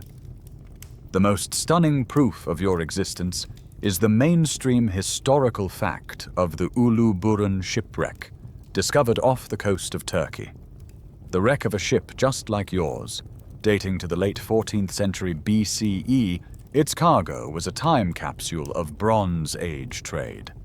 It contained 10 tons of copper and 1 ton of tin, the perfect ratio for making bronze, along with Canaanite amphora, Egyptian jewelry, Mycenaean swords, a solid gold scarab bearing the name of Nefertiti, and dozens of other items from at least 7 distinct cultures. This single ship was a floating United Nations of its time. And this interconnectedness was not just a Mediterranean phenomenon. In the plains of Pakistan and western India, the Indus Valley civilization was flourishing, a massive culture with meticulously planned cities like Harappa and Mohenjo-daro, a sophisticated sewage system, and a system of writing we still cannot decipher.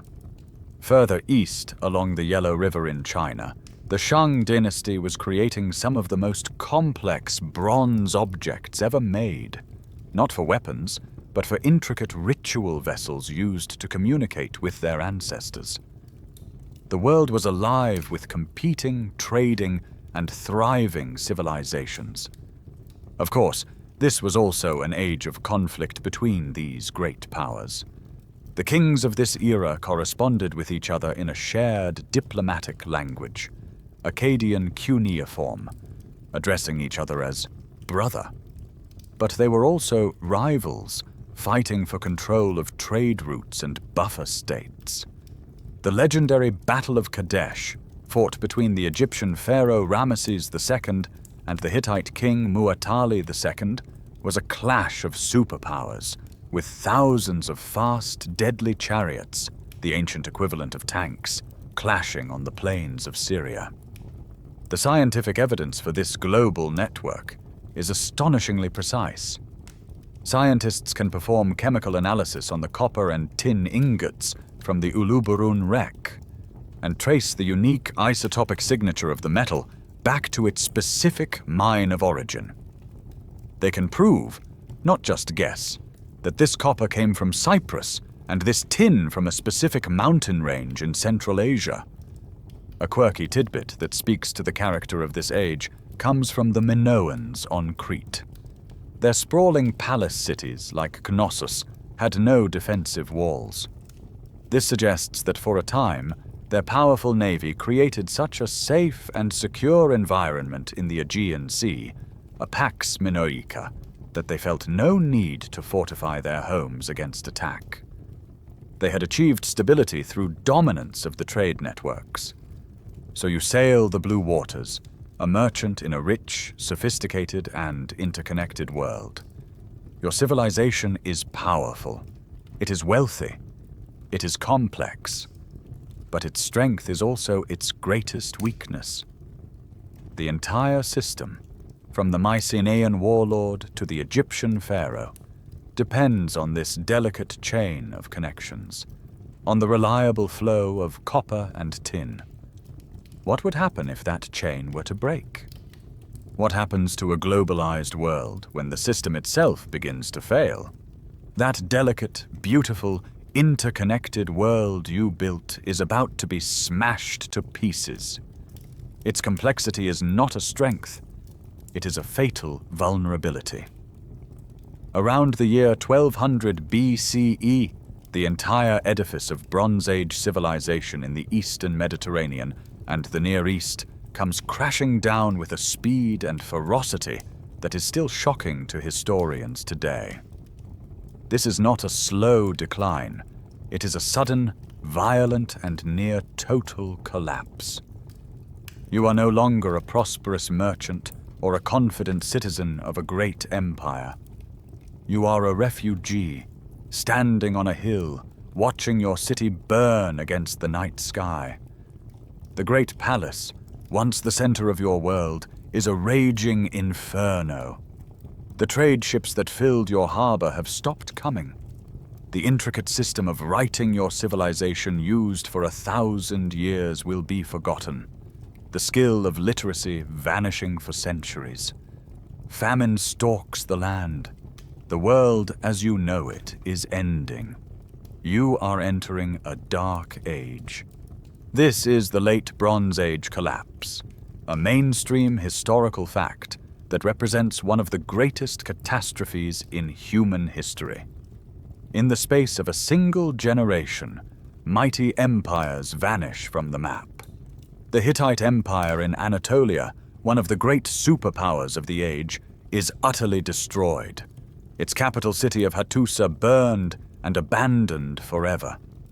In Greece, the great Mycenaean palaces at Mycenae, Pylos, and Tiryns are all violently overthrown. In Mesopotamia, great cities are sacked. Even the eternal kingdom of Egypt is brought to its knees, losing its overseas empire and being thrown into a desperate, centuries-long struggle for its very survival. Who did this? What could possibly cause such a widespread and simultaneous devastation? For a long time, the blame was placed on a single culprit, a mysterious group of invaders known in Egyptian records as the Sea Peoples. In the inscriptions of Pharaoh Ramesses III, they are described as a confederation of marauders from the sea who made a conspiracy in their islands and swept down the coast, destroying everything in their path. Their origins remain a mystery, their identity lost to time. But today we know they were not the sole cause. They were a symptom of a much larger crisis. The collapse was a perfect storm, a convergence of multiple calamities that fed into one another, creating a sprawl of destruction. Another major culprit was climate change. The scientific evidence, gathered from sources like pollen analysis in ancient lake beds and stalagmite growth in caves, points to a sudden, severe, and prolonged period of drought that struck the entire region. This mega drought caused widespread crop failures year after year. Famine led to popular uprisings, to mass migrations of desperate people, and to the weakening of the central authority of the great kings. This, in turn, exposed the fatal flaw of your globalized system. The interconnected economy that had created such wealth was incredibly fragile. As populations starved and states weakened, the delicate trade routes were shattered. The flow of tin from Afghanistan and copper from Cyprus stopped. Without a reliable supply of metal, the ruling elites could no longer forge the bronze weapons and armor needed to equip their elite chariot armies and maintain control. The entire system, built on the flow of goods and the authority of kings, seized up and broke down. It's possible that new military tactics were also a factor. as desperate, hungry masses of infantry, perhaps armed with cheaper early iron weapons, found they could overwhelm the expensive, aristocratic chariot corps of the old empires.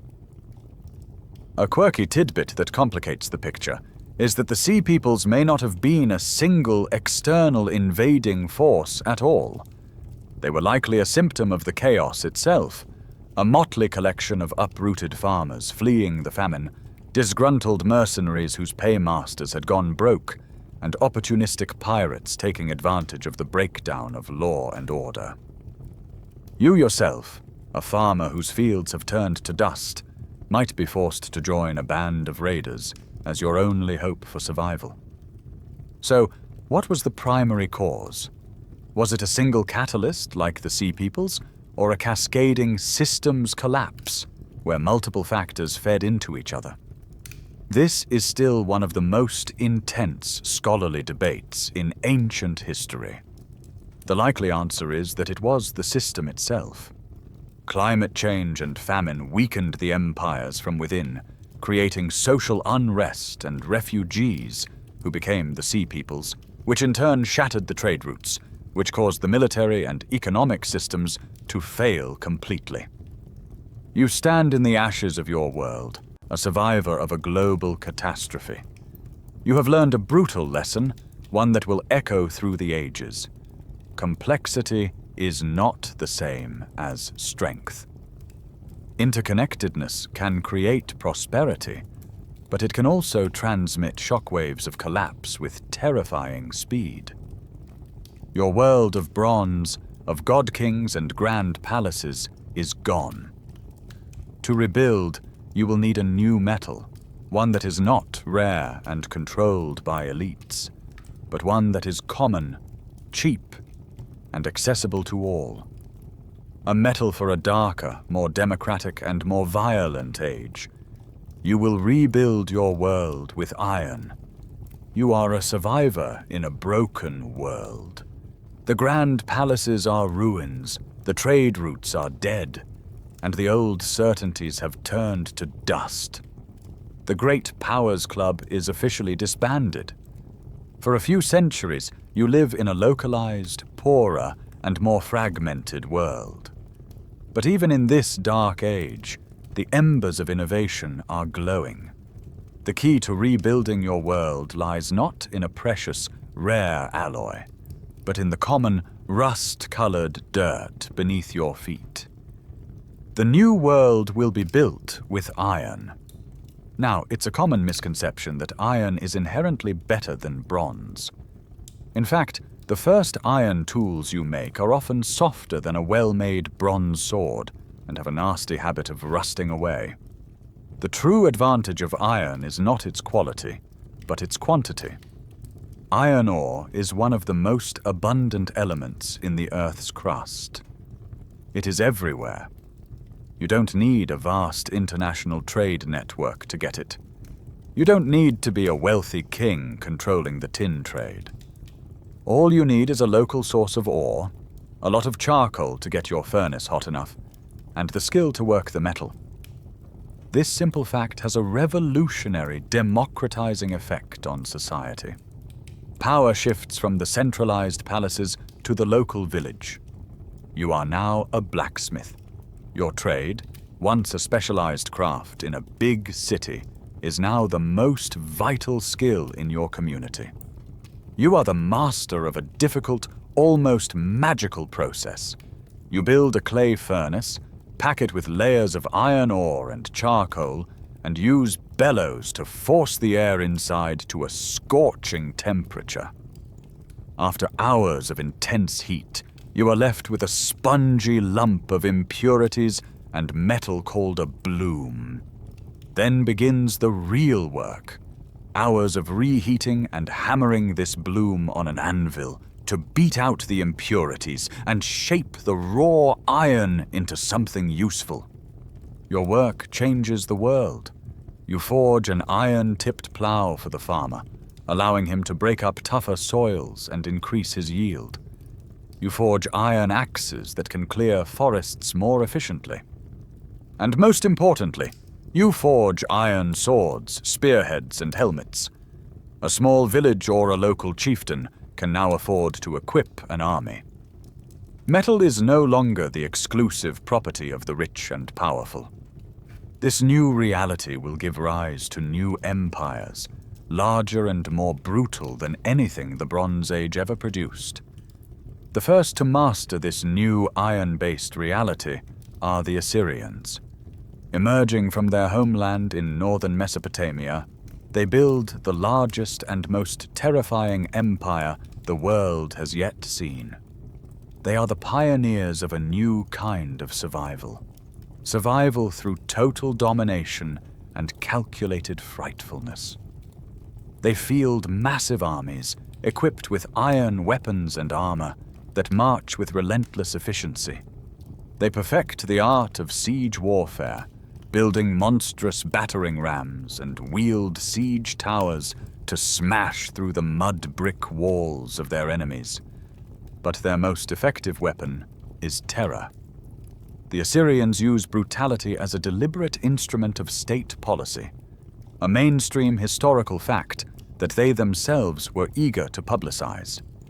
When they conquer a city, they make sure everyone knows about it.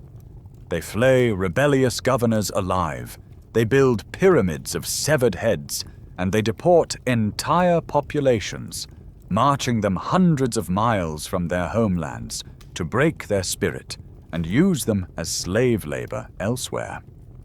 This policy of mass deportation was a brutally effective tool for controlling their vast, multi-ethnic empire.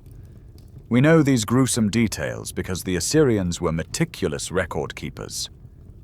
The scientific evidence for their campaigns comes from the vast libraries of cuneiform tablets discovered in the ruins of their capital cities like Nineveh. In these texts, their kings boast in chilling detail of the cities they destroyed and the peoples they subjugated. It is history's first great propaganda machine. Yet, for all their brutality, they were also brilliant administrators. A quirky tidbit of their empire is the creation of a surprisingly efficient postal system. They established a series of relay stations across the empire, where messengers could acquire fresh mules and provisions, allowing official correspondence to travel with remarkable speed. This network was the nervous system of their empire, essential for managing their conquests and anticipating rebellions. This legacy of calculated cruelty has led to a scholarly debate. Were the Assyrians exceptionally brutal for their time, or were they simply better at documenting their brutality, leaving behind a biased historical record? Did other empires commit similar atrocities, but simply not write them down? Perhaps the Assyrians were not unique in their actions, but in their willingness to use their violence as a form of public relations, a warning to any who would dare defy them. You live in a world remade by iron. It is a world of greater agricultural productivity and broader access to technology. But it is also a world of total war, of empires built on fear, and of unprecedented violence. The ashes of the Bronze Age have given birth to a new order, one that is harder, sharper, and far more ruthless. The brutal efficiency of the Assyrian war machine sets a new standard for empire, but it is not the only way to survive in this new age of iron. On the rocky peninsulas and scattered islands of the Aegean Sea, a different kind of civilization is emerging. It is not a monolithic empire ruled by a single terrifying king. It is a collection of small, fiercely independent city-states. You are in Greece, and you are about to participate in a radical new experiment in how humans organize themselves. You are a citizen of Athens in the 5th century BCE. You are a potter, a farmer, a shipwright. But more important than your trade, more important than your family name, is your identity as an Athenian. You wake before dawn and walk with thousands of your fellow citizens to a sloping hillside called the Pnyx. Here, under the open sky, the assembly meets. Any citizen, at least any free-born, adult, male citizen, has the right to stand up and speak, to propose a law, to argue for or against a war, and to cast his vote. This is democratia, rule by the people. It is a messy, loud, and often chaotic system, but the power rests with you and your peers. In this new world, the skills required for survival have changed dramatically. While you still need to know how to defend your city, your success and influence depend less on the strength of your sword arm and more on the power of your words. Persuasion is the new currency. In the assembly and the law courts, you must be able to stand before a crowd of your equals and make a clear, logical, and compelling argument. Rhetoric and logic are no longer just abstract concepts. They are essential survival skills. A well-reasoned argument can save your property, win you a valuable state contract, or convince your city to make a fateful decision about war or peace. This new political identity has a military counterpart: the phalanx. When Athens goes to war, it is not with a professional army of mercenaries. It is with an army of its own citizens. You stand shoulder to shoulder with your neighbors in a tight formation, your shields overlapping, creating a wall of bronze and wood. You hold a long spear, its point bristling forward. The survival of the man next to you depends on you holding your ground, and your survival depends on him. The phalanx is the ultimate expression of the polis, the city-state, a group of equal citizens working together for their collective survival.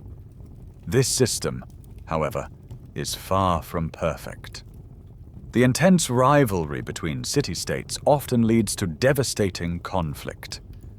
The mainstream historical fact that defines the end of Athens' golden age is the Peloponnesian War, a brutal decades-long struggle between Athens and its great rival, Sparta.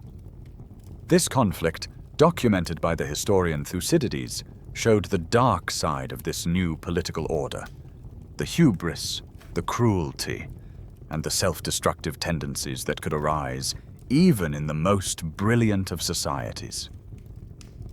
But the most revolutionary development in your city is not happening on the battlefield, or even in the assembly. It is happening in the agora, the bustling central marketplace. There, amidst the stalls selling fish and pottery, you see a strange, barefoot man named Socrates stopping people and asking them deeply unsettling questions. What is justice? What is virtue? How do you know that what you believe is true? This is the birth of philosophy, a new kind of inquiry. It is a commitment to following an argument wherever it leads, using reason and logic as your only guides, rather than relying on the pronouncements of priests or the authority of ancient myths. It is a radical act of intellectual survival, an attempt to build a foundation for life based on truth. The physical reality of this world is still being unearthed. The scientific evidence from the archaeological excavations of the Athenian agora have revealed the actual law courts, public notice boards, and covered walkways where these foundational debates took place. Your democracy has a unique and quirky method for protecting itself: ostracism. Once a year, citizens can gather and vote to exile any individual they believe has become too powerful or dangerous to the state. You don't bring formal charges. You simply scratch a name onto a piece of broken pottery, an ostrakon, and place it in an urn. If any one man receives enough votes, he is banished from the city for 10 years. It is a democratic pressure release valve, a tool to prevent the rise of a tyrant without resorting to bloodshed. Of course, it is crucial to acknowledge the limits of this new freedom, which has led to the scholarly debate. How democratic was democracy, really. With the total exclusion of women from public life, the reliance on a huge population of slaves who had no rights at all, and the barring of foreign residents, was it a true democracy, or a radical form of oligarchy, ruled by a privileged minority? The answer is that it was both. A system of unprecedented equality for the small club of citizens, built upon a foundation of deep inequality for everyone else. You live at a pivotal moment. The old methods of survival, submitting to a god king or a terror emperor, have been challenged. You are part of a bold new experiment. The idea that a society can be organized not by divine command or brute force, but by the collective, reasoned debate of its citizens. It is a fragile, flawed, and often dangerous idea, but it is one that will never again be fully extinguished from the human story. The brilliant, chaotic experiment of Greek democracy burns brightly, but it cannot last. The intense rivalries of the city-states ultimately consume them, leaving a power vacuum that will be filled by a new, far more practical and organized people. Your new masters are not philosophers or artists. They are engineers, soldiers, and administrators. You have been conquered by Rome, or perhaps you have been accepted into its rapidly expanding system. The distinction will soon become blurry. You are a legionary, a professional soldier, standing watch on a cold, damp morning. A thick fog rolls in over the hills. You are in the province of Britannia, stationed on a colossal stone fortification known as Hadrian's Wall. To the south lies the Pax Romana, the Roman peace, a single unified state stretching from the deserts of Mesopotamia to the shores of the Atlantic. To the north lies the wilderness, the unconquered lands of the Picts. You are a cog in the most disciplined and effective military machine the world has ever seen, and your job is to hold the line at the very edge of civilization. The genius of Rome is not in inventing brilliant new ideas. Its genius is in taking the best ideas of others, Greek art, Etruscan engineering, Celtic metalwork, and perfecting them, scaling them up, and applying them with a relentless, pragmatic efficiency. Roman survival is built on a foundation of stone, concrete, and iron discipline.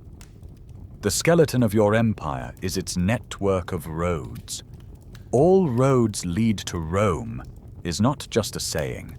It is a literal description of a vast circulatory system. These are not simple dirt tracks.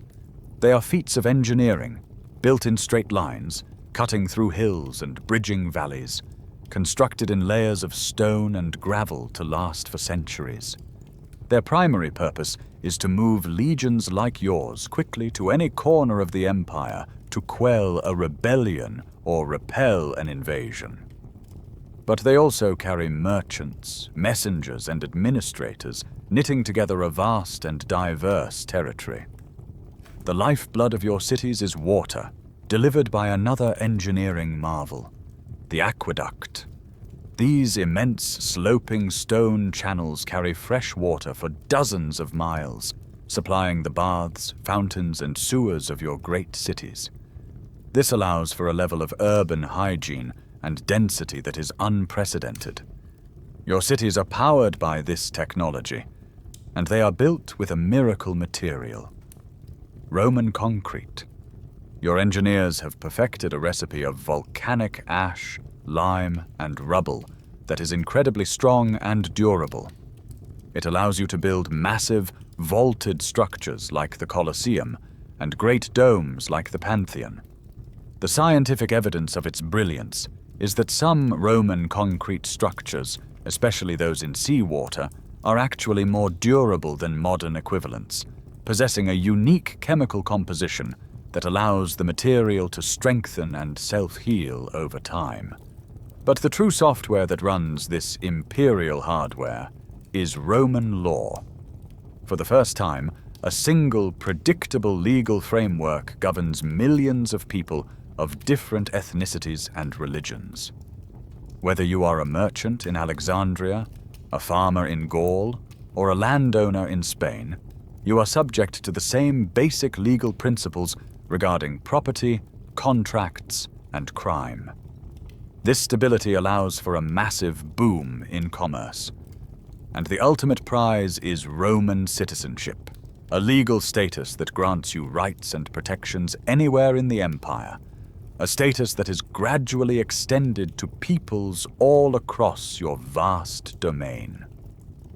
At its peak, this single political entity you serve, the Roman Empire, will rule over an estimated 20% of the entire world's population, a mainstream historical fact that testifies to its incredible success.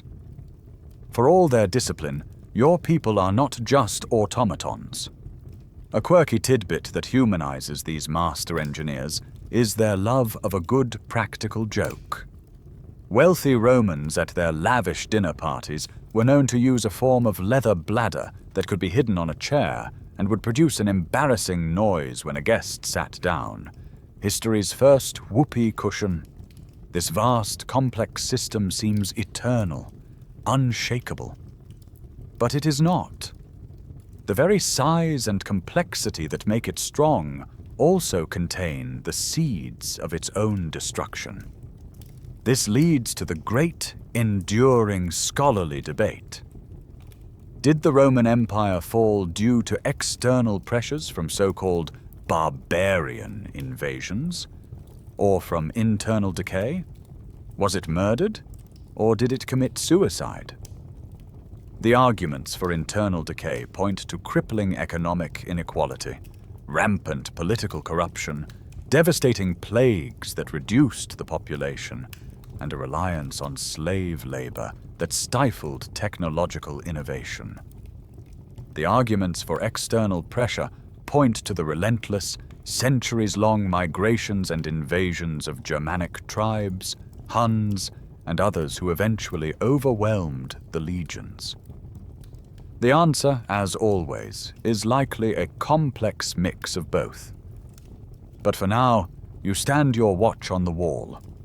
Your survival, and the survival of the millions within the empire's borders, is not dependent on a brilliant new idea or a charismatic speech. It depends on the strength of the wall, the discipline of your cohort, and the vast interconnected system of roads, laws, and aqueducts that holds your world together. You are a part of a machine, a system designed for endurance. While your Roman counterpart is pacing the cold stone of a distant wall, surviving through discipline and engineering, a different kind of revolution is taking place across the civilized world. It is a revolution not of swords or stones, but of the human spirit. You are no longer just a citizen of an empire. You are an individual soul, grappling with new and profound questions about suffering, purpose, and your place in the cosmos. You are living in what the philosopher Karl Jaspers would later call the Axial Age, a mainstream historical fact describing a remarkable period, roughly between 800 and 200 BCE, when a handful of brilliant thinkers, prophets, and mystics independently and simultaneously redefined what it means to be human. Your journey of survival now takes you away from the centers of political power to the quiet spaces where these new ideas are born. In the Gangetic plains of India, you sit with a group of disciples under a Bodhi tree. You are listening to a man named Siddhartha Gautama, the Buddha. His message is a radical diagnosis of the human condition. Life, he teaches, is suffering. The cause of this suffering is not the anger of the gods or the failure of the harvest. It is your own craving, your insatiable desire for things to be other than they are. But, and this is the revolutionary part, there is a way to end this suffering. By following a disciplined path of ethical conduct and meditation, you can extinguish the fires of desire and achieve a state of ultimate peace. Nirvana. This is a new kind of survival, not of the body against the elements, but of the mind against itself. You travel further east to the warring states of China, a land of chaos and political turmoil. Here you become a scholar, studying the teachings of a wise man named Confucius. He offers a different prescription for survival. The problem, he argues, is the breakdown of social order. The solution is to create a harmonious society through a strict code of ethics based on duty, respect for authority and tradition, and, above all, filial piety. A good society is like a good family. If everyone, from the emperor to the farmer, performs their role with sincerity and grace, then peace and stability will prevail. As an alternative, you might encounter the quiet, mystical teachings of Taoism, which advises you to survive by rejecting these man-made rules altogether, and instead seeking harmony with the Tao, the ineffable, natural way of the universe.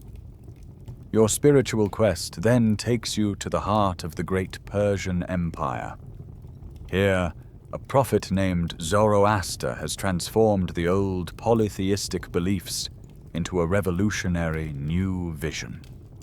The universe, he teaches, is the stage for a grand cosmic struggle between a single, all-powerful God of goodness and light, Ahura Mazda, and an opposing force of evil and darkness, Ahriman.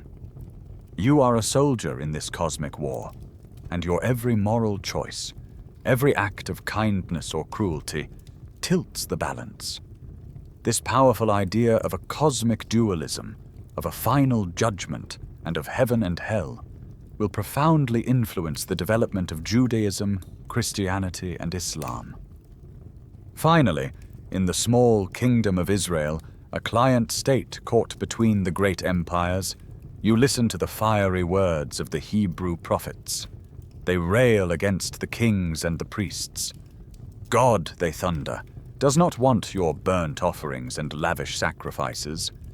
He wants justice. He demands that you defend the oppressed, take up the cause of the fatherless, plead the case of the widow. This is a moral revolution, shifting the focus of religion from ritual appeasement of the gods to an ethical demand for social justice on earth. These movements are all so different, yet they share a common thread. They turn inward, focusing on personal morality and spiritual experience. They are universal, offering a path to salvation or enlightenment to anyone, not just the members of a particular tribe. This remarkable parallel emergence has led to a great scholarly debate. Why did the Axial Age happen simultaneously across different civilizations with no direct contact? The most common theory is that it was a response to the new social stresses of the Iron Age. As vast, violent empires like Assyria and Persia uprooted millions, the old tribal gods and local rituals no longer provided adequate answers for the suffering and moral confusion people experienced. A new, more personal and universal moral framework was needed to survive in this larger, more impersonal world. As a quirky tidbit that demonstrates the new ethical intensity of this period, you might encounter the Jains in India. Taking the principle of ahimsa, or non-violence, to its absolute extreme, devout Jains will wear masks over their mouths to avoid inhaling insects and sweep the path in front of them with a soft broom to avoid accidentally treading on an ant. These new belief systems are a powerful new technology for survival. They are the software for navigating the immense psychological pressures of civilization. They provide you with a moral compass, a sense of individual purpose, and a community of belief that transcends the boundaries of family or village. You are learning to survive not just by building walls, but by building a world of meaning inside your own mind. The great empires and the profound philosophies of the Axial Age have created a new kind of stability across the world. In the West, the Roman Empire has consolidated its power around the Mediterranean. In the East, the Han Dynasty has unified China. For the first time, two colossal, stable zones of civilization exist at opposite ends of the Eurasian landmass. And now, driven by a human desire as old as your species, the desire for what you don't have, you will connect them. You are no longer a soldier or a citizen tied to one place. You are a Sogdian merchant, a member of a people from Central Asia who will become the masters of the greatest trade network the world has ever seen. You are leading a caravan of Bactrian camels, their double humps laden with precious cargo, their bells chiming softly in the immense silence of the Taklamakan Desert. You are traveling on the Silk Road. First, understand that this is not a single paved highway. It is a sprawling, shifting network of trails, a fragile thread of human connection stretching over 4,000 miles of the most punishing landscapes on Earth. You must survive scorching deserts, frozen mountain passes, and the constant threat of bandits who see your caravan as a treasure chest on legs. Your survival depends on your knowledge of the route, your relationship with the oasis towns that serve as vital links in the chain, and the hardiness of your camels. You are a conduit for a flow of goods that is reshaping the world. From the east, your most precious cargo is silk. In the Roman Empire, this magical, lightweight, and lustrous fabric is so desirable that it is literally worth its weight in gold. The Roman elite are baffled by it, unsure if it grows on trees or is spun from some strange insect. In return, you carry Roman goods eastward, shimmering glassware, gold coins, and woolen textiles. From India to the south come spices, perfumes, and precious stones. But you are carrying far more than just luxury goods. You are a vector for ideas, technologies, religions, and diseases. This is a global exchange of culture. Tucked into your cargo might be one of the most revolutionary Chinese inventions: paper. For now, it's a curiosity, but it will eventually transform the West. As you trade, artistic styles mingle. Greek aesthetics, left behind in Afghanistan by the armies of Alexander the Great, will influence Buddhist art, creating a unique Greco-Buddhist style of sculpture. Most significantly, you are carrying new gods. The Silk Road becomes the primary conduit for the spread of major world religions. This is a mainstream historical fact of the era. Nestorian Christians will travel east, but the most successful spiritual export is Buddhism. Carried from India by merchants and monks, it will travel along your trade routes, finding fertile ground in the oasis kingdoms and eventually conquering all of China, profoundly shaping their civilization for millennia to come.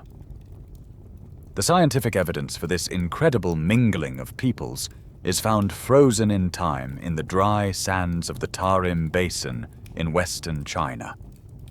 The discovery of the Tarim mummies, shockingly well-preserved bodies of people with fair hair, long noses, and other Caucasian features, buried wearing woolen textiles, is physical proof that people from the West were not just trading with this region, but living and dying there thousands of years ago. A quirky tidbit about your life as a merchant is that you will almost certainly not travel the entire length of the Silk Road. That is a romantic myth. Instead, you are a specialist in one section of the route. You might take your silk from China to the great oasis city of Samarkand, a bustling hub of commerce and culture. There, you will sell your goods to another merchant, perhaps a Persian or an Armenian, who will take it on the next leg of its journey toward the Mediterranean. you are one crucial link in a very long chain. This has led to a scholarly debate. How significant was the volume of trade on the Silk Road for the overall economies of Rome and China? Was it a massive driver of their economies, as we sometimes imagine? Or was it a relatively thin stream of ultra-luxury goods that only affected the wealthiest 1% of the population? While the cultural impact was immense, the economic impact on these giant, primarily agricultural empires may have been smaller than we think. But there is a dark side to this new global connection. Just as your caravan carries ideas, it also carries germs. This network is the perfect superhighway for pathogens. A new disease that emerges in a remote part of Central Asia can now hitch a ride in your caravan, travel to a crowded city, and spread like wildfire, eventually reaching Rome or China. Pandemics like the plague of Antoninus, which devastated the Roman Empire in the 2nd century CE, were a direct consequence of this new interconnectedness. Your survival, and the survival of your civilization, is now a global proposition. An economic downturn in Rome that reduces the demand for silk can lead to ruin for a silk farming family in China. A new strain of plague from a wild rodent in the steppes can bring an empire to its knees. Your world has become irrevocably and dangerously linked. That interconnected world you built is, once again, about to prove its own fragility. The plagues that swept along the Silk Roads have decimated your populations. The internal rot of political corruption and economic inequality has weakened your imperial institutions from within. The relentless pressure of migrating peoples on your borders has become unbearable. The great machine of the Roman Empire, which seemed so eternal, is grinding to a halt. You are living in Gaul in the early 5th century CE. You might still call yourself a Roman, but the reality of that title is fading every day. The last of the legions were withdrawn years ago, recalled to defend Italy. The great Roman roads, a callback to the engineering that held your world together, are falling into disrepair, becoming the haunt of bandits. The aqueducts are crumbling, and the cities they once supplied with fresh water are shrinking. The salary of the local governor has stopped arriving from Rome. The system is breaking down, not in a single fiery apocalypse, but in a slow, inexorable decay. This is a profound shift in the nature of survival. For centuries, your security was guaranteed by an abstract power, a distant emperor, and a professional army. Now, survival is a local and personal matter. You must find a new protector. You look to the most powerful man in your region, perhaps a local landowner with a fortified villa, or a charismatic Germanic warrior who has settled his warband on abandoned imperial land. You offer him your loyalty and your labor. In exchange, he offers you protection from the chaos. This is the seed of feudalism, a new social order born from the wreckage of the old. Your allegiance shifts from the state to the strongman. Amidst this political and social fragmentation, one institution not only survives, but grows stronger. The Christian Church, once a persecuted sect, is now the only organization that retains a coherent, empire-wide structure. While the emperor's authority dissolves, the authority of the local bishop, connected to a network of other bishops and to the Pope in Rome, remains. The Church offers a new universal identity that transcends the collapsing political boundaries. You may be a subject of a Frankish chieftain, but you are also a part of the great spiritual body of Christendom. In quiet, secluded monasteries, a desperate struggle for cultural survival is underway. You are a monk, and your life is a disciplined cycle of prayer and work. Your most important work takes place in the scriptorium. By the dim light of a candle, you painstakingly copy the great works of the past onto expensive parchment. You copy the poetry of Virgil, the philosophy of Plato, the histories of Livy. You do this because the old papyrus scrolls are crumbling, and with them, the memory of your entire civilization. You are a link in a fragile chain, preserving the knowledge of the classical world so that it might survive the long, uncertain night that is descending.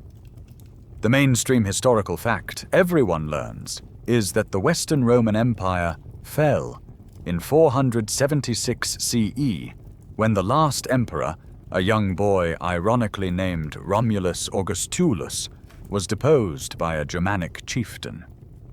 But this is just a symbolic date. You, living through it, experience no single moment of collapse. It is a transformation that has been happening for generations and will continue for generations more. The scientific evidence for this change is found in the dirt by archaeologists. They see a simplification of material culture.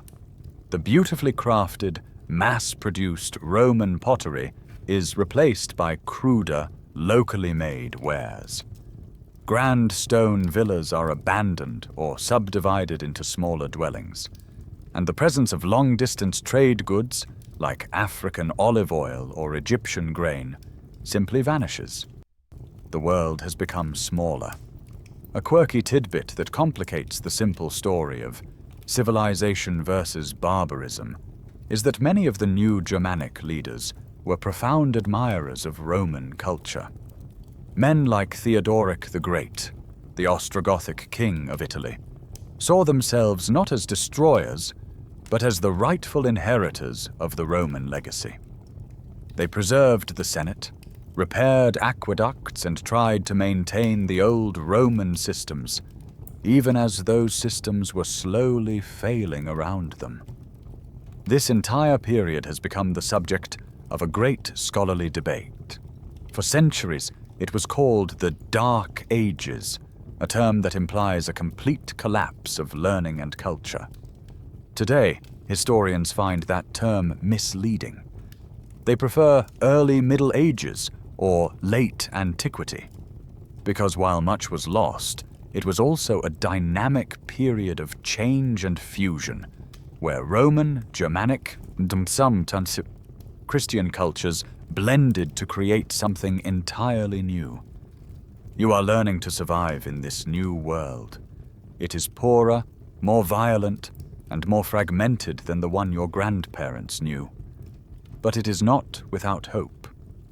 Your survival now depends on new loyalties, to your local lord, who offers protection, and to your universal faith, which offers meaning. The great unified system has failed, but in its ruins, you are building the foundations of a new world.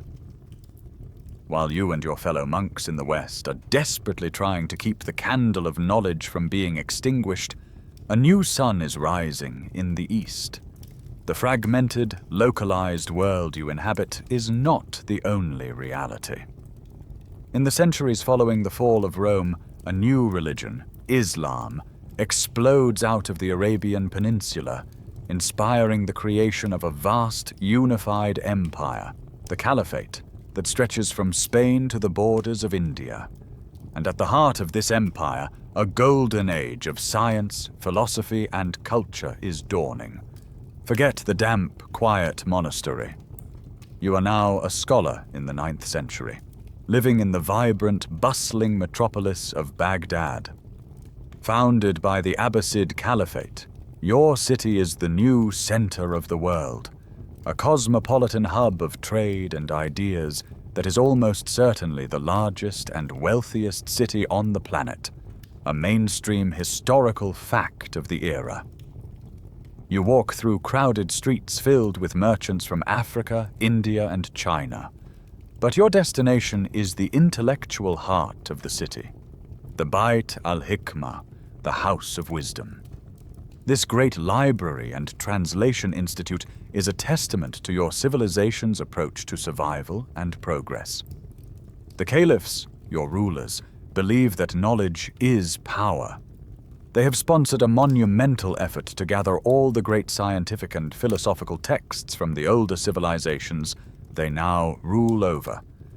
Agents are sent to the Byzantine Empire to acquire Greek manuscripts by Plato, Aristotle, and Galen. Texts are brought from Persia and India. Your task, in the House of Wisdom, is not to simply copy these texts, but to understand them, to translate them into Arabic, and to build upon them. This is a great collaborative enterprise. Unlike the religiously exclusive world you came from, the House of Wisdom is a place of intellectual tolerance. You work alongside fellow scholars who are Muslim, Christian, and Jewish. Your shared language is not one of faith, but of reason and a burning curiosity to understand the universe. This is not the flickering candle of a lonely monastery. This is a brilliant bonfire of intellectual exchange. And crucially, your work is not just about preservation. It is about profound innovation. You are not just a translator. You are a scientist, a mathematician, a doctor. In mathematics, your colleagues are developing a new symbolic language for manipulating unknown quantities. They call it algebra, the origin of our word algebra. You have also adopted a revolutionary numbering system from India, which includes the concept of zero. These Hindu-Arabic numerals are the very numbers we all use today, and they will make complex calculations vastly more efficient than the clumsy Roman system. In medicine, you study the works of physicians like Ibn Sina, known in the West as Avicenna. His encyclopedic work, The Canon of Medicine, is so comprehensive and systematic that it will be translated into Latin and used as the standard medical textbook in European universities for the next 600 years. Your civilization is establishing the first true hospitals, with separate wards for different diseases and the first pharmacies. In the natural sciences, you are pioneering the scientific method. A scholar named Ibn al-Haytham, through his brilliant experiments on light and vision, is the first to insist that a scientific theory must be proven through repeatable experiments and mathematical evidence. He lays the foundations for the modern field of optics. The scientific evidence for this golden age is the vast library of texts that have survived. Countless treatises on mathematics, medicine, astronomy, and chemistry, written in Arabic, which show a clear and demonstrable advancement on the classical Greek sources they were built upon. The spirit of this age is one of boundless ambition and experimentation. A quirky tidbit from your world is the story of Abbas ibn Firnas, a 9th century inventor in Islamic Spain. He was not just a poet and a scientist, he was an aspiring aviator. He constructed a glider of wood and feathers and, according to reports, launched himself from a cliff, flying for a short distance before making a rather rough landing. It was a heroic, if painful, first attempt at human flight. This has led to a scholarly debate that continues to this day. To what extent was the Islamic Golden Age a direct continuation of Greco-Roman knowledge versus a period of genuine, groundbreaking innovation?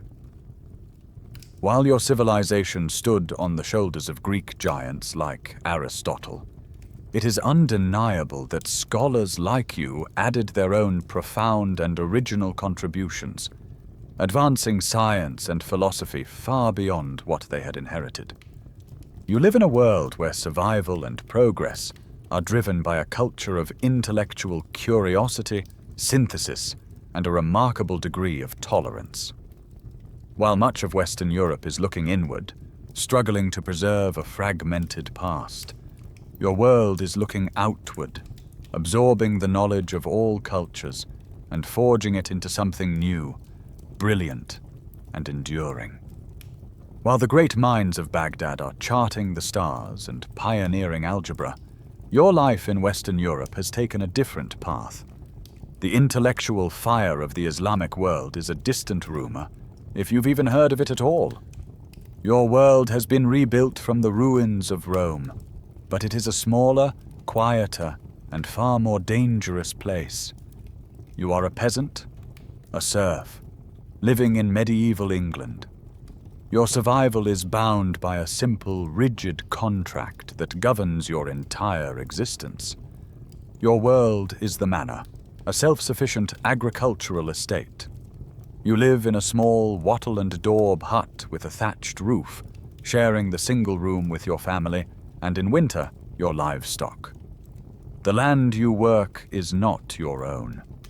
It belongs to the Lord, a knight or a baron who lives in the stone castle that looms on the hill above your village.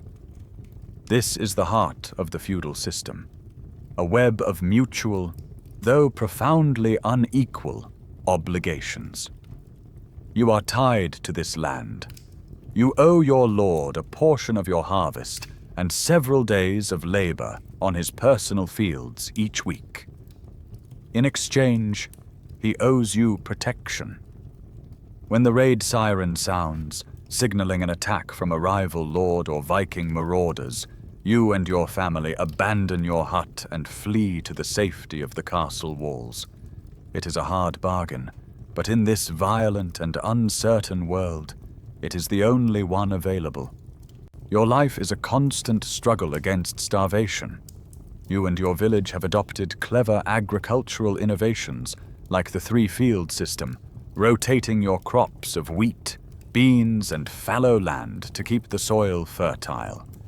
But a bad harvest, caused by too little rain or too much, is a constant threat that can lead to a winter of famine. Life is short, and your horizons are small. You will likely never travel more than 20 miles from the village where you were born. The central pillar of your world, the institution that gives meaning to your suffering, is the church. The stone church in the center of your village is the hub of your social life. The local priest, who is probably barely more literate than you are, is your connection to the wider world and your guide to the next one. The ringing of the church bells marks the hours of your day. The great cycle of the religious calendar, Advent, Christmas, Lent, Easter, marks the passage of your year. You endure the hardships of this life because you have been promised that your reward will be eternal salvation in the kingdom of God. This faith is your primary psychological survival tool. Then, in the middle of the 14th century, it seems as if God has abandoned you. A new, terrifying, and seemingly unstoppable pestilence arrives from the east. It is the Black Death. This bubonic plague pandemic is the single greatest mainstream historical fact of the Middle Ages, a demographic catastrophe that will kill an estimated 30 to 60% of Europe's entire population. You watch in horror as your friends and family are struck down, developing painful black swellings, a raging fever, and then dying in agony within days. The old social order collapses. The fields lie fallow. There are not enough living to bury the dead. The psychological impact is immense. In your desperation to understand this apparent divine wrath, some people resort to extreme measures. A quirky and morbid tidbit of the era is the sight of the flagellants. Bands of religious zealots who travel from town to town, whipping themselves bloody in public displays of penance, hoping to atone for the sins that they believe have brought this apocalypse upon the world. But as the first wave of the plague recedes, a strange new world emerges. The sheer scale of the death has turned the old social order on its head. Suddenly, labor is a scarce and valuable commodity. You, a humble peasant, now have power. Your lord needs you to work his fields far more than you need him. For the first time, you can make demands. You can ask for wages, for better conditions, for a fixed rent on your land instead of forced labor. If your lord refuses, you can simply leave. Another lord in a neighboring valley, desperate for workers, will gladly take you in. The feudal bonds that tied your ancestors to the land for centuries are dissolving in the face of this new economic reality. We know with certainty what caused this devastation. The scientific evidence, extracted from the pulp of teeth in the skeletons of 14th century plague pit victims, has allowed scientists to sequence the DNA of the pathogen. It was a particularly virulent strain of the bacterium Yersinia pestis. This leads to a major scholarly debate. Was the Black Death the single greatest catalyst for the end of feudalism and the rise of a modern market economy in Europe? Many historians argue that by dramatically increasing the value of labor and shattering the old systems of obligation, the plague accelerated social changes that led directly to the end of the Middle Ages. Surviving the plague was a terrifying lottery, but if you were one of the lucky ones, you inherited a world of shocking and unprecedented opportunity. The rigid hierarchy that had defined your life was broken. The path was now open for new freedoms, new social structures, and a new kind of society that would rise from the ashes of the old. Your world has been irrevocably, and for you, perhaps even advantageously, changed by the greatest disaster it has ever known. The story of survival in the wake of the Black Death, of a Europe slowly rebuilding itself from a feudal past, is a powerful one. But it is crucial to remember that it is only one story among many. While you are living your life as a medieval peasant, your world defined by the local manor and the universal church, other vastly different experiments in human civilization are flourishing elsewhere on the planet. To understand the next chapter of our story, you must zoom out and see the world as it truly was, a rich tapestry of independent cultures. First, you travel far to the east, beyond the reach of the Islamic world, to China. During the centuries that Europe was fragmented and comparatively primitive, China was, for much of the time, the most unified, technologically advanced, and sophisticated civilization on Earth.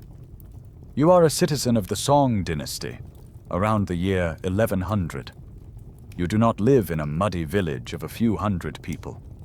You live in a city like Kaifeng, a sprawling metropolis of over 1 million inhabitants. You walk on paved streets, illuminated at night by streetlights. You spend not metal coins, but the world's first paper money. Your merchants navigate the seas using a new invention, the magnetic compass, and your scholars read books created with movable type printing, an invention that predates Gutenberg in Europe by 400 years. Your civilization is built not on a feudal contract of blood and land, but on a bureaucracy of merit. A young man from a humble village, if he is brilliant and studies hard, can pass the grueling civil service examinations. If he succeeds, he can achieve a high-ranking position in the government. His success based on his own intellect, not his noble birth. This system, while imperfect, creates a level of social mobility and administrative competence that is unthinkable in the feudal West. Your armies are beginning to use another Chinese invention, gunpowder, not just for fireworks, but in primitive cannons and bombs. This technological and organizational prowess culminates in one of the most remarkable mainstream historical facts of the 15th century, the voyages of Admiral Zheng He. Decades before Columbus would sail with his 3 small ships, Zheng He commanded a colossal treasure fleet of hundreds of vessels. some of them giant ships over 400 feet long.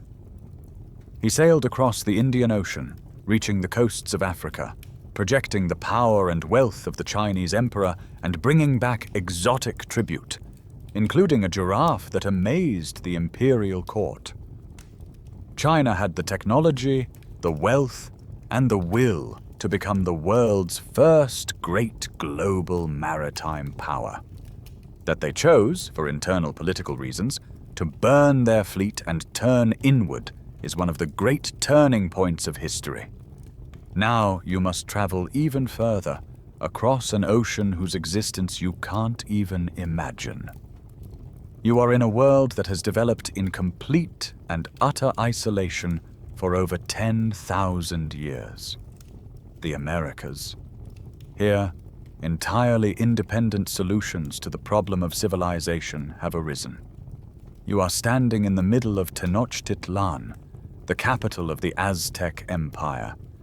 It is a city of staggering beauty, home to 250,000 people. But it is built on an island in the middle of a lake. A vast network of canals serves as its streets, and its people have created one of the most productive agricultural systems ever invented, the Chinampas. These are artificial islands, woven mats of reeds covered in rich mud from the lakebed, creating incredibly fertile, floating gardens that produce multiple harvests a year.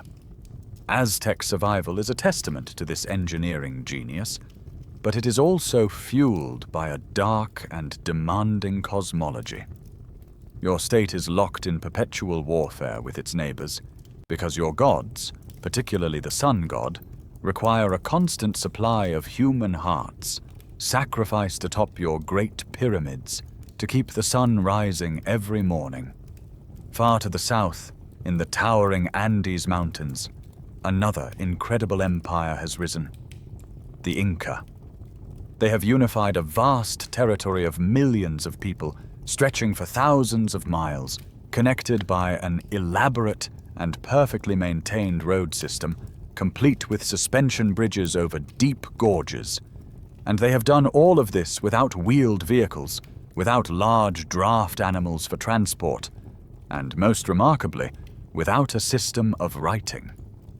The scientific evidence for their industrial scale is found high in the Andes, where ice cores have revealed trapped layers of air pollution from extensive Incan silver smelting, long before the arrival of Europeans. Instead of writing, the Inca have a quirky and unique solution for managing their complex empire. The quipu. This is a system of knotted strings, where the type of knot, its position on the string, and the color of the string can all record complex statistical information, from census data to tax records. It is a completely different, and still not fully understood, method of storing information. This journey is a crucial reminder. For thousands of years, the story of human survival was not a single narrative, but a collection of parallel worlds, each with its own unique technologies, social structures, and solutions. But these separate worlds, for so long developing in isolation, are about to collide with a speed and violence that will shatter them forever and forge a new, single, global story. The separate worlds you have been exploring cannot remain separate forever. In Europe, a new energy is stirring. Rebounding from the devastation of the Black Death, your civilization is becoming more dynamic, more confident, and more hungry. You are on the periphery of the great Asian trade networks, and the silks and spices you desire must pass through many hands, becoming fantastically expensive. A desire for a direct sea route to the Indies, a way to cut out the middlemen, becomes an obsession. And this obsession will lead you to accidentally stumble upon a secret that will change the planet forever. You are a sailor, a hardened man from the port of Palos in Spain. It is the autumn of 1492, and you are on a small, nimble ship called a caravel. Unlike the old square-rigged ships, your vessel can tack against the wind, a crucial innovation for long-distance ocean travel. You are following a determined, almost fanatical Genoese captain westward, into the vast, terrifying expanse of the Atlantic, an ocean your people call the Sea of Darkness. You are guided by another recent innovation, a descendant of that Chinese invention, the magnetic compass. For weeks, you see nothing but endless water. Your crew is on the verge of mutiny, certain you have sailed off the edge of the world. Then, one morning, a lookout screams. Land. You have not reached the Indies. You have breached the walls of a separate biological and historical reality. For the 10,000 years since your ancestors walked across the Bering Land Bridge, the two hemispheres of the Earth have been utterly isolated from one another. The two great experiments in human civilization you have witnessed, the one in Afro-Eurasia and the one in the Americas, are about to collide. The single greatest consequence of this collision is not one of conquest or empire, but of biology. You have initiated the Columbian exchange. This is the largest and most significant exchange of plants, animals, and diseases in the history of life on Earth. From the New World, you will bring back a treasure trove of crops that will revolutionize the Old World's diet and demographics. You bring back the humble potato. When introduced to Europe, this calorie-dense tuber can grow in poor soils and cold climates, fueling a massive population boom in places like Ireland, Germany, and Russia. You bring back maize, or corn, which will do the same for Africa and even China. You bring back tomatoes, vanilla, cacao for chocolate, and the highly addictive tobacco plant. The cuisines and cultures of your old world will be unimaginably transformed by these American gifts. In return, you bring your plants and animals to the Americas. Wheat, coffee, and sugarcane will create new plantation economies. But your most transformative export is your domesticated animals. The horse, long extinct in the Americas, is reintroduced. For the indigenous peoples of the Great Plains, the horse will revolutionize their ability to hunt bison and wage war, creating a vibrant new equestrian culture. Your pigs, cattle, and sheep will also multiply rapidly, forever altering the landscape. But you have also brought an invisible and utterly devastating cargo. For millennia, your Afro-Eurasian ancestors have lived in close quarters with domesticated animals, a callback to the dark side of the agricultural revolution. Over that time, you have developed immunities to the diseases that jumped from those animals to humans. Smallpox, measles, influenza, typhus. Your bodies have learned to fight them. The peoples of the Americas, having been isolated from these pathogens, have no such defenses. For them, your arrival is a biological apocalypse. This is the Great Dying.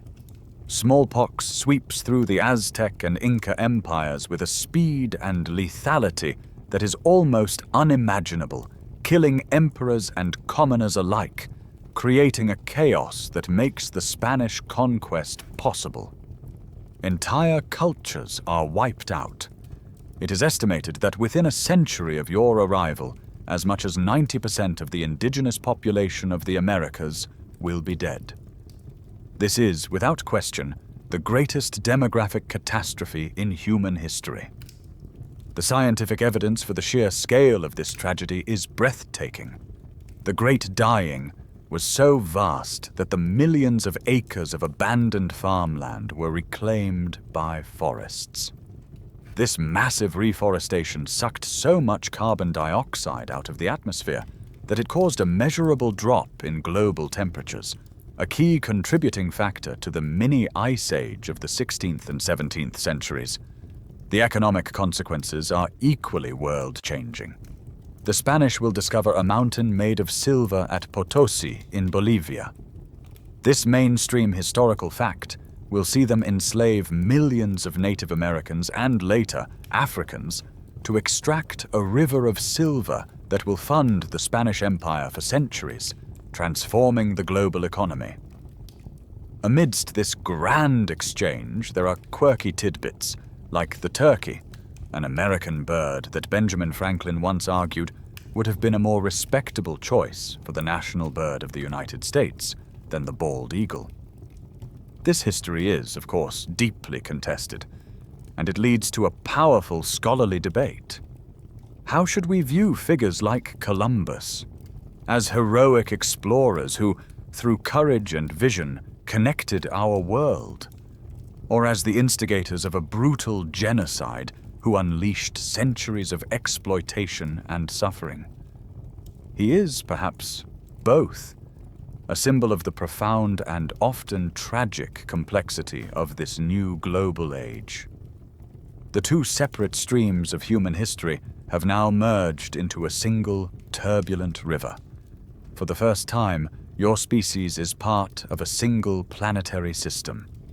Your survival, your economy, your very biology is now inextricably linked to people and places on the other side of the world.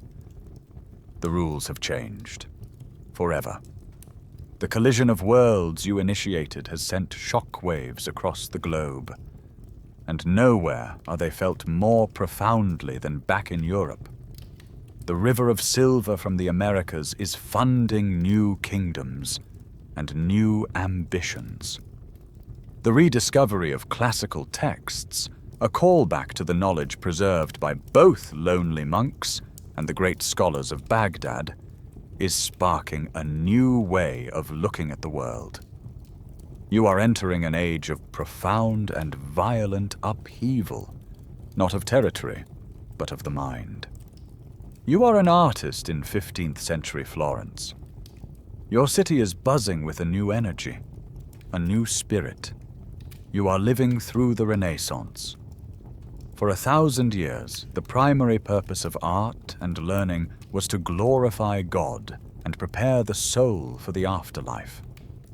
Now, something is shifting. You and your patrons are fascinated by the rediscovered art and philosophy of ancient Greece and Rome. You are captivated by a new idea, humanism. It is a belief in the power, the beauty, and the potential of the individual.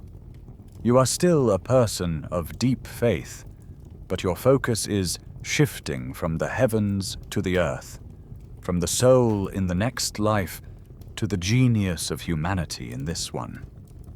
As this new spirit of inquiry is taking hold, a German goldsmith named Johannes Gutenberg perfects an invention that will prove to be more powerful than any army and more transformative than any king. It is the printing press with movable type. Before this, a book was a rare luxury, copied by hand over months, costing as much as a small farm. Now, you can produce hundreds of copies of a text in a single week. This is the internet of its time. Information, once a slow-moving, easily controlled trickle, is about to become a flood. This new technology will ignite the greatest crisis of authority your world has ever known. The mainstream historical fact that defines this era is the Protestant Reformation. In 1517, a devout German monk and theology professor named Martin Luther, disgusted with what he saw as corruption in the Catholic Church, writes a list of 95 academic points for debate and nails them to a church door in Wittenberg. In the Old World, this would have caused a minor stir in a small university town. But in the new world of printing, his 95 theses are copied, printed, and distributed across Germany within weeks. His ideas go viral. The printing press allows you, for the first time, to engage directly with these revolutionary ideas. You might be able to get your hands on a printed copy of the Bible, translated from the scholarly Latin into your own native German, French, or English. You can read the Word of God for yourself, without the priest as a mandatory intermediary. This is both incredibly liberating and terrifying. It shatters the unified spiritual world of Christendom that has governed your civilization for 1,000 years. It creates a profound crisis of authority. Who do you believe? Do you follow the Pope in Rome, who claims to hold the keys to heaven? Do you follow your local prince, who may adopt this new Protestant faith to increase his own power? Or do you follow the dictates of your own conscience, now informed by your own reading of Scripture? Your survival is no longer just a matter of avoiding famine or disease.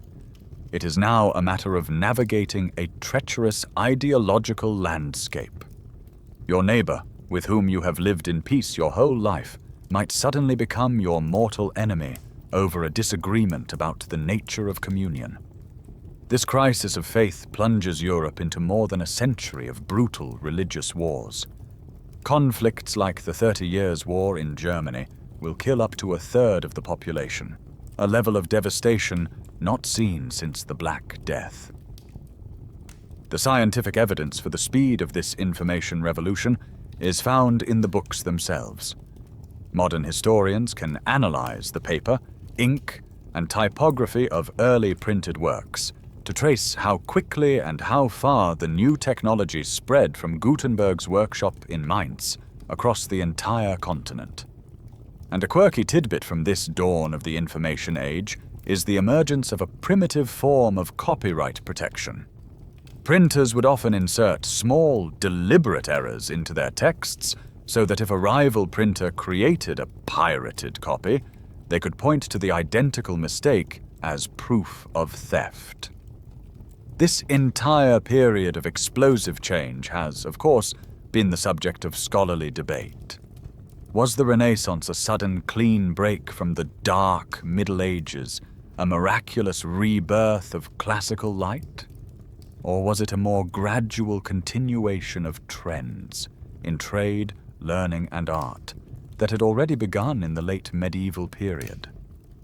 Most historians today see it not as a sudden switch, but as a dramatic acceleration of a process that had been underway for some time. You are living in the chaotic aftermath of a shattered worldview. The old, unified system of belief is gone, replaced by a dangerous and confusing marketplace of competing ideas. Your survival now depends on your ability to navigate this new world, to decide for yourself what is true, and to stay alive in an age where a different opinion can get you killed. The age of unquestioning faith is over. The age of ideology has begun. The ideological chaos you are living through has a profound, unintended consequence. With the old authorities, the Pope, the ancient texts, now being questioned, a vacuum of certainty is created. If the traditional sources of truth can be wrong about something as important as the path to salvation, what else might they be wrong about? This skepticism, born from religious conflict, will give rise to a new, powerful, and disciplined way of knowing. You are about to discover a new method for survival, a tool for understanding the very fabric of reality, science. You are an astronomer in the early 17th century. Your world is abuzz with talk of a new invention from the Netherlands, a device of polished lenses in a tube that makes distant objects appear closer. You construct your own, a telescope, and on a clear night, you point it at the heavens. What you see will shatter a worldview that has stood for 2,000 years. The moon, which was supposed to be a perfect, ethereal, celestial sphere, is not. Through your eyepiece, you can clearly see that it is a world, covered in mountains and valleys, craters and plains, just like the imperfect Earth. You turn your telescope to Jupiter, and you see 4 tiny points of light circling it, night after night. These are moons, clearly orbiting another planet. Not everything in the heavens revolves around the Earth. This simple, direct observation is a dagger to the heart of the ancient, Earth-centered model of the universe. The work of earlier astronomers like Copernicus and Kepler, who had proposed a sun-centered system as a mathematical hypothesis, is now confirmed by your own eyes. This is a dangerous truth.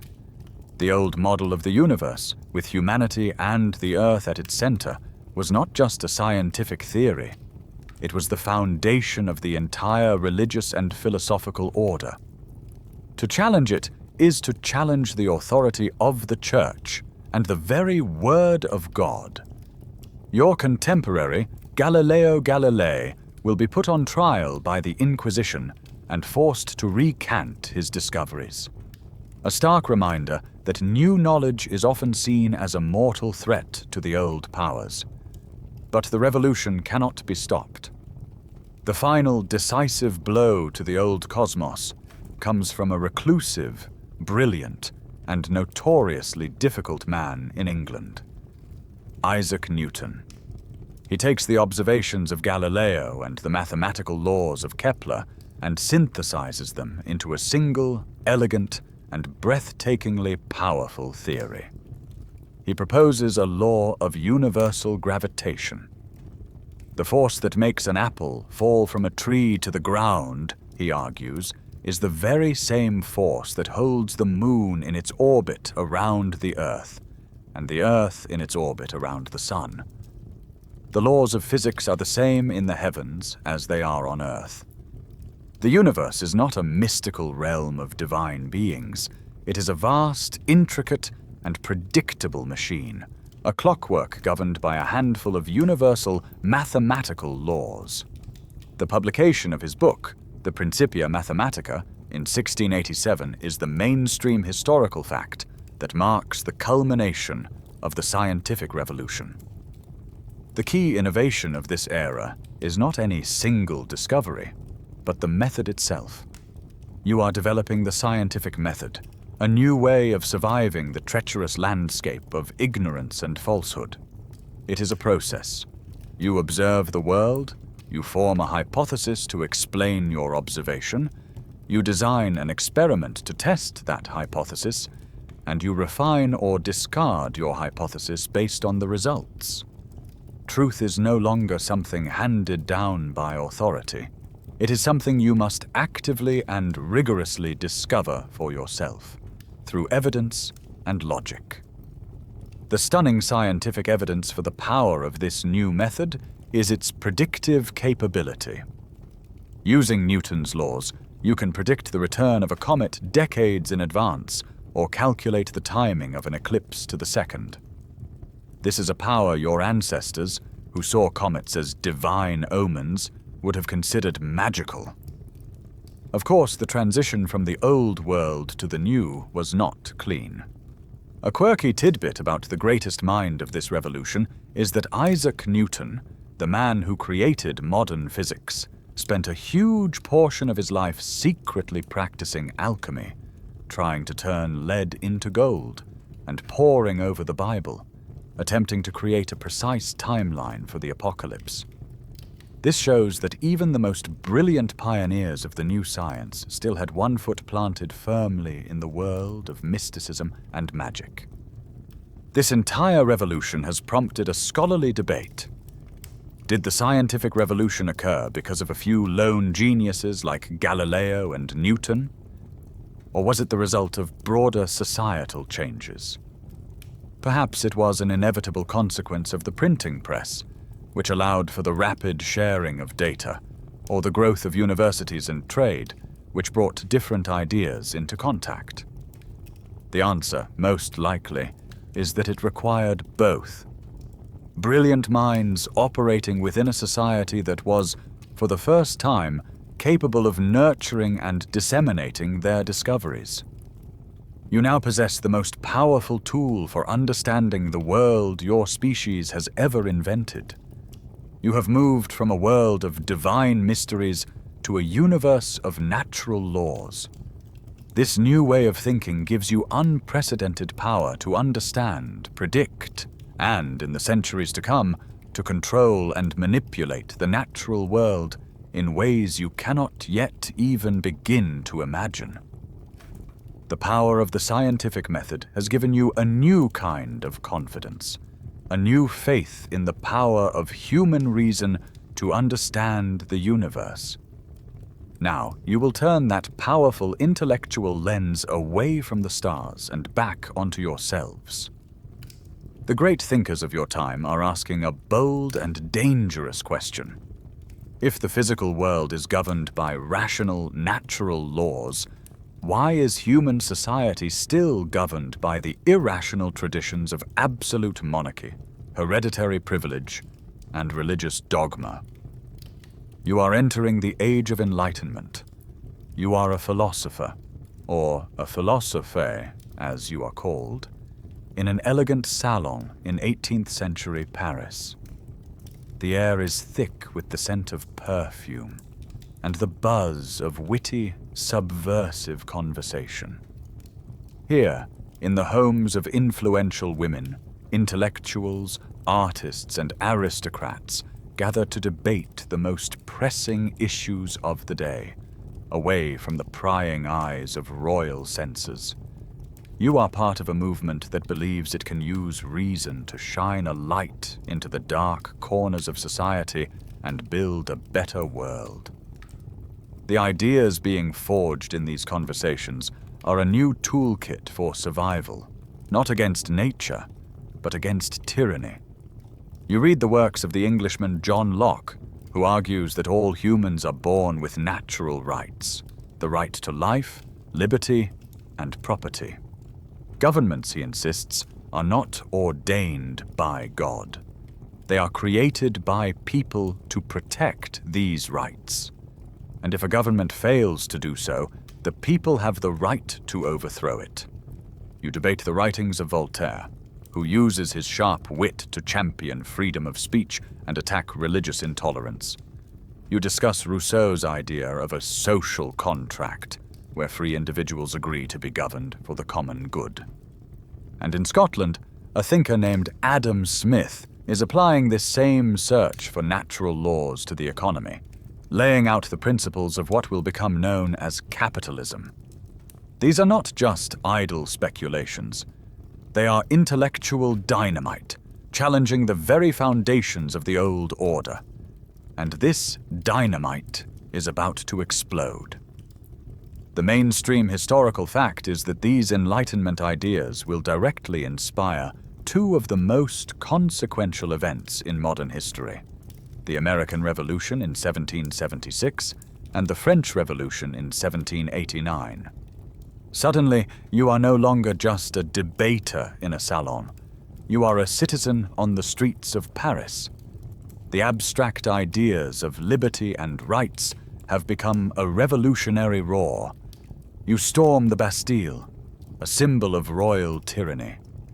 You participate in the overthrow of a monarchy that has ruled for 1,000 years. The new ideals, the new trinity you worship, are liberty, equality, and fraternity. For a thrilling moment, it seems as if you are building a new world from scratch, a world based entirely on reason and justice. But you soon discover the dark side of this noble dream. The pursuit of a perfectly rational society can become its own form of tyranny. The revolution, in its desire to purge itself of all enemies, real and imagined, descends into the paranoia and bloodshed of the Reign of Terror. The guillotine, itself a supposedly rational and humane invention for execution, becomes the symbol of a revolution devouring its own children. Your survival now depends on ideological purity. A misplaced word, a suspected sympathy for the old regime, can get you branded an enemy of the people and sent to your death. You have learned that the tyranny of the mob can be just as deadly as the tyranny of a king. The revolutionary fervor for rationalization extends to all aspects of life. In a quirky tidbit from the era, your new government abolishes the old calendar with its saints' days and religious festivals. In its place, they institute a new rational calendar. The year is divided into 12 months of 30 days each, with names based on the seasons, like Thermidor for the hot month and Brumaire for the foggy one. Each month has 3 10-day weeks. It is a perfectly logical system, and it is a complete failure, a testament to the power of tradition and the difficulty of remaking human nature from the top down. This entire period has, naturally, been the subject of intense scholarly debate. Was the Enlightenment a universal movement for human liberation, a genuine dawn of reason for all people? Or was it a product of its time, deeply entangled with European colonialism and notions of racial hierarchy? Many of the same philosophers who spoke of universal rights saw no contradiction in the subjugation of peoples in the Americas, Africa, and Asia. The rights of man, it seemed, did not always apply to all men. You are now living in a world defined by a new kind of struggle. The primary fight for survival is no longer a battle against the elements or for control of a food surplus. It is a political fight. It is a battle of ideas, a struggle for the rights and freedoms that you now believe are your natural inheritance. You have declared that you are the master of your own destiny, and you will now have to survive the chaotic, violent, and exhilarating consequences of that declaration. The political revolutions you have survived have turned the world upside down. The old certainties of king and church have been replaced by the new ideas of liberty, the rights of the citizen, and the pursuit of property. This new intellectual and political freedom, combined with the power of the scientific method, is about to unleash a new revolution, one that will change the face of the planet and the very fabric of human life more profoundly than any event since the invention of agriculture. You are about to enter the age of the machine. The land can no longer support you. New farming techniques have made agriculture more efficient, but they have also pushed millions of people like you off the land your ancestors worked for centuries. You pack your meager belongings and make a journey that is, in its own way, as momentous as the first migration out of Africa. You are moving from the green, quiet, seasonal world of the countryside to a new kind of human habitat, the industrial city. You have found work in Manchester, England, the shock city of the 19th century. You are no longer a farmer. You are a factory worker. The driving force of this new world is a single momentous invention: the steam engine. By burning coal to heat water into steam, you have, for the first time in history, unlocked a power source that is not dependent on the limits of muscle, wind, or water. You have tapped into the fossilized energy of ancient sunlight, and this power will reshape your world. It powers the colossal looms in the textile factory where you work. It powers the locomotives on the new iron railways that crisscross the country, shrinking distances. It powers the steamships that will soon connect every corner of the globe. Your new life is a sensory assault. The air is thick with the black, sulphurous smoke from thousands of factory and tenement chimneys. A permanent grey haze hangs over the city, so thick that the sun is often a pale, distant disk. The noise is a constant, deafening roar, the rhythmic clatter and hiss of the machines in the factory, a sound that follows you into your sleep. You live in a cramped, hastily built tenement, in a room you might share with several other families, with no running water and overflowing sewers in the street outside. Your life is no longer governed by the rising and setting of the sun, but by the shrill, unforgiving blast of the factory whistle. Your work is monotonous, repetitive, and incredibly dangerous. 12 to 14 hours a day, 6 days a week, performing the same simple task over and over, while the great iron machines around you threaten to crush a limb or catch your clothing at any moment. The scientific evidence for the brutal toll this new life takes on the human body is written on the skeletons of your generation. The remains of the 19th century urban poor show high rates of rickets, a bone-deforming disease caused by a lack of sunlight in the narrow, smog-filled streets. They show the black lungs and respiratory ailments caused by breathing in coal dust and cotton fibers, and the telltale signs of industrial accidents, crushed bones and amputations. This new system creates massive, unprecedented wealth, but it flows into the hands of a new class of factory owners, inventors and bankers, the bourgeoisie. You are part of a new, vast industrial working class, the proletariat. The tension between these two classes will define the next century of your history. Some of you, seeing your traditional way of life being destroyed, fight back. The mainstream historical fact of the Luddite movement is a testament to this desperation. They were not simply people who hated technology. They were skilled, proud weavers whose craft was being rendered obsolete by the new machines. Smashing a power loom was a desperate act of survival, an attempt to protect their livelihood from the relentless march of industrial capitalism. New ideas for survival emerge from this industrial crucible. You and your fellow workers begin to form labor unions, banding together in solidarity to demand better wages, safer conditions, and shorter hours. Other thinkers like Karl Marx offer a more radical solution.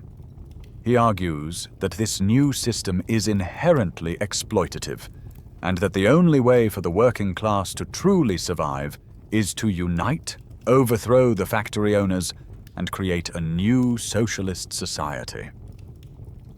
Even in this grimy new world, there are quirky connections. The iconic symbol of the new industrialist class is the top hat.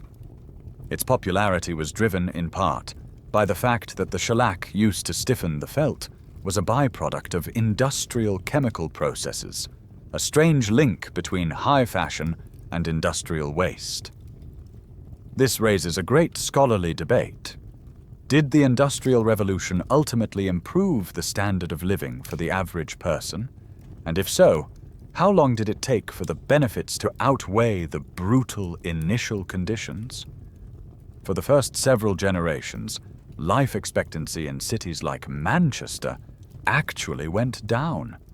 For you, a first-generation factory worker, your life is almost certainly harder, unhealthier, and more monotonous than the rural poverty your parents endured.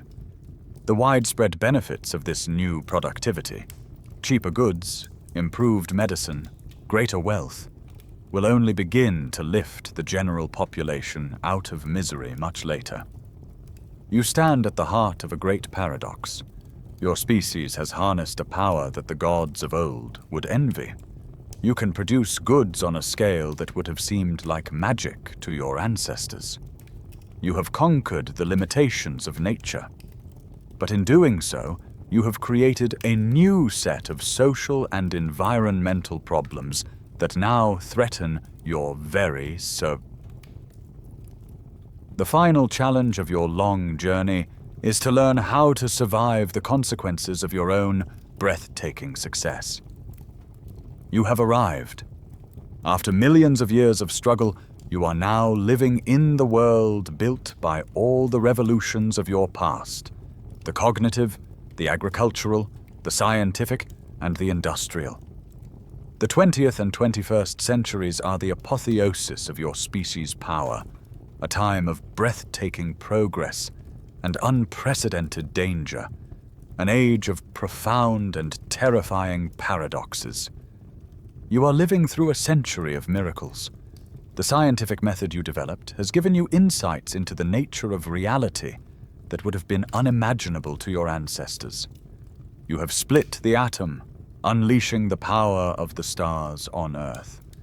You have walked on the surface of another world, leaving your footprints in the dust of the moon.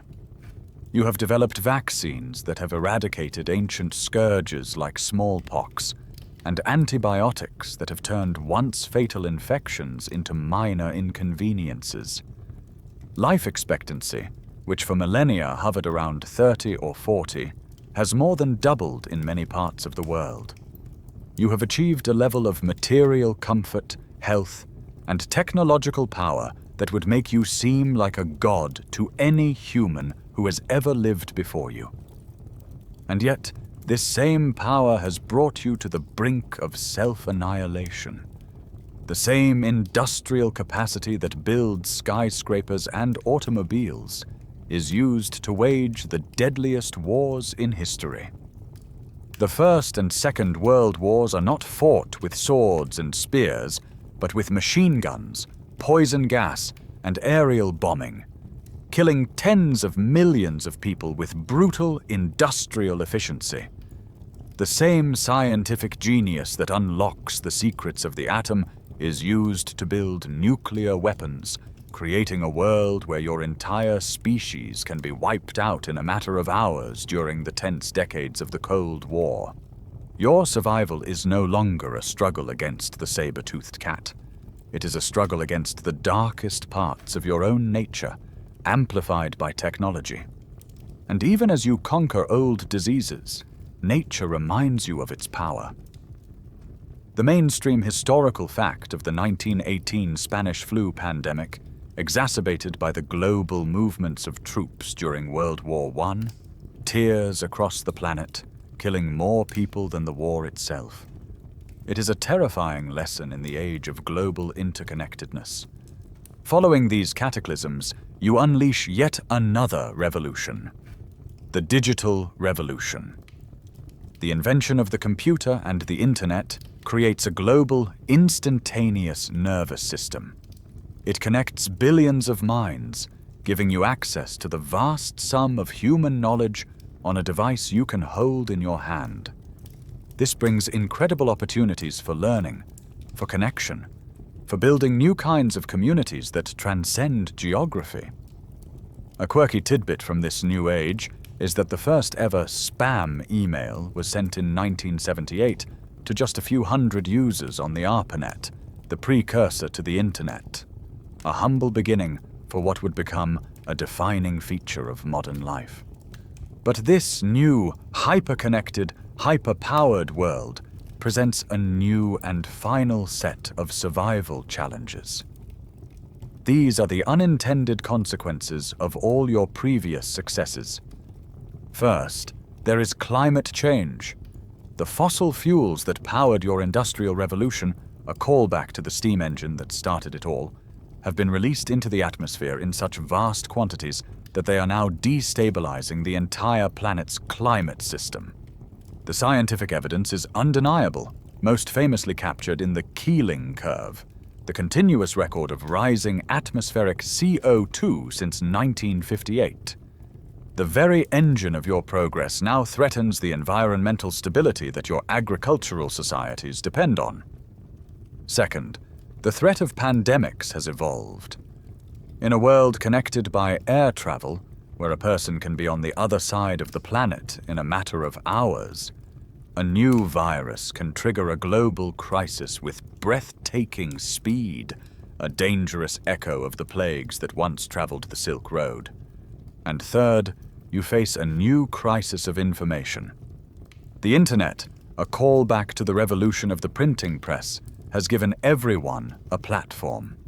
This has democratized information, but it has also created a tidal wave of misinformation and disinformation. Your survival now depends on a new kind of literacy, the ability to critically navigate a digital world where it is increasingly difficult to tell fact from fiction. Your long journey has brought you full circle. You began as a fragile creature, shaped by the whims of a changing climate. You have become a geological force in your own right, now shaping the climate yourselves. You have evolved from surviving external threats to a point where your greatest challenge is surviving your own power. The story of human survival is not over. It has simply entered its most dangerous and uncertain chapter. The question that hangs over our modern world is the same one that faced that first hominin stepping out of the forest. In this new and challenging environment that we have created for ourselves, are we smart enough to adapt and survive? And so, our long journey through time comes to a gentle close, here in the familiar present. We have walked across the savannas of our birth, huddled for warmth in Ice Age caves, laid the first stones of forgotten temples, and sailed into uncharted waters. We have witnessed the rise and fall of immense empires, and felt the spark of revolutions that reshaped the very definition of what it means to be human. Through every epoch, through every unimaginable hardship, that one single unbroken thread of survival connects us directly to our most distant ancestors. The same resilience, the same ingenuity, the same stubborn spark of hope that drove them forward lives on in us today. The story feels vast, and it is, but its conclusion is a quiet and personal one. It is the simple fact of your own existence, here and now, a living testament to an epic of survival millions of years in the making.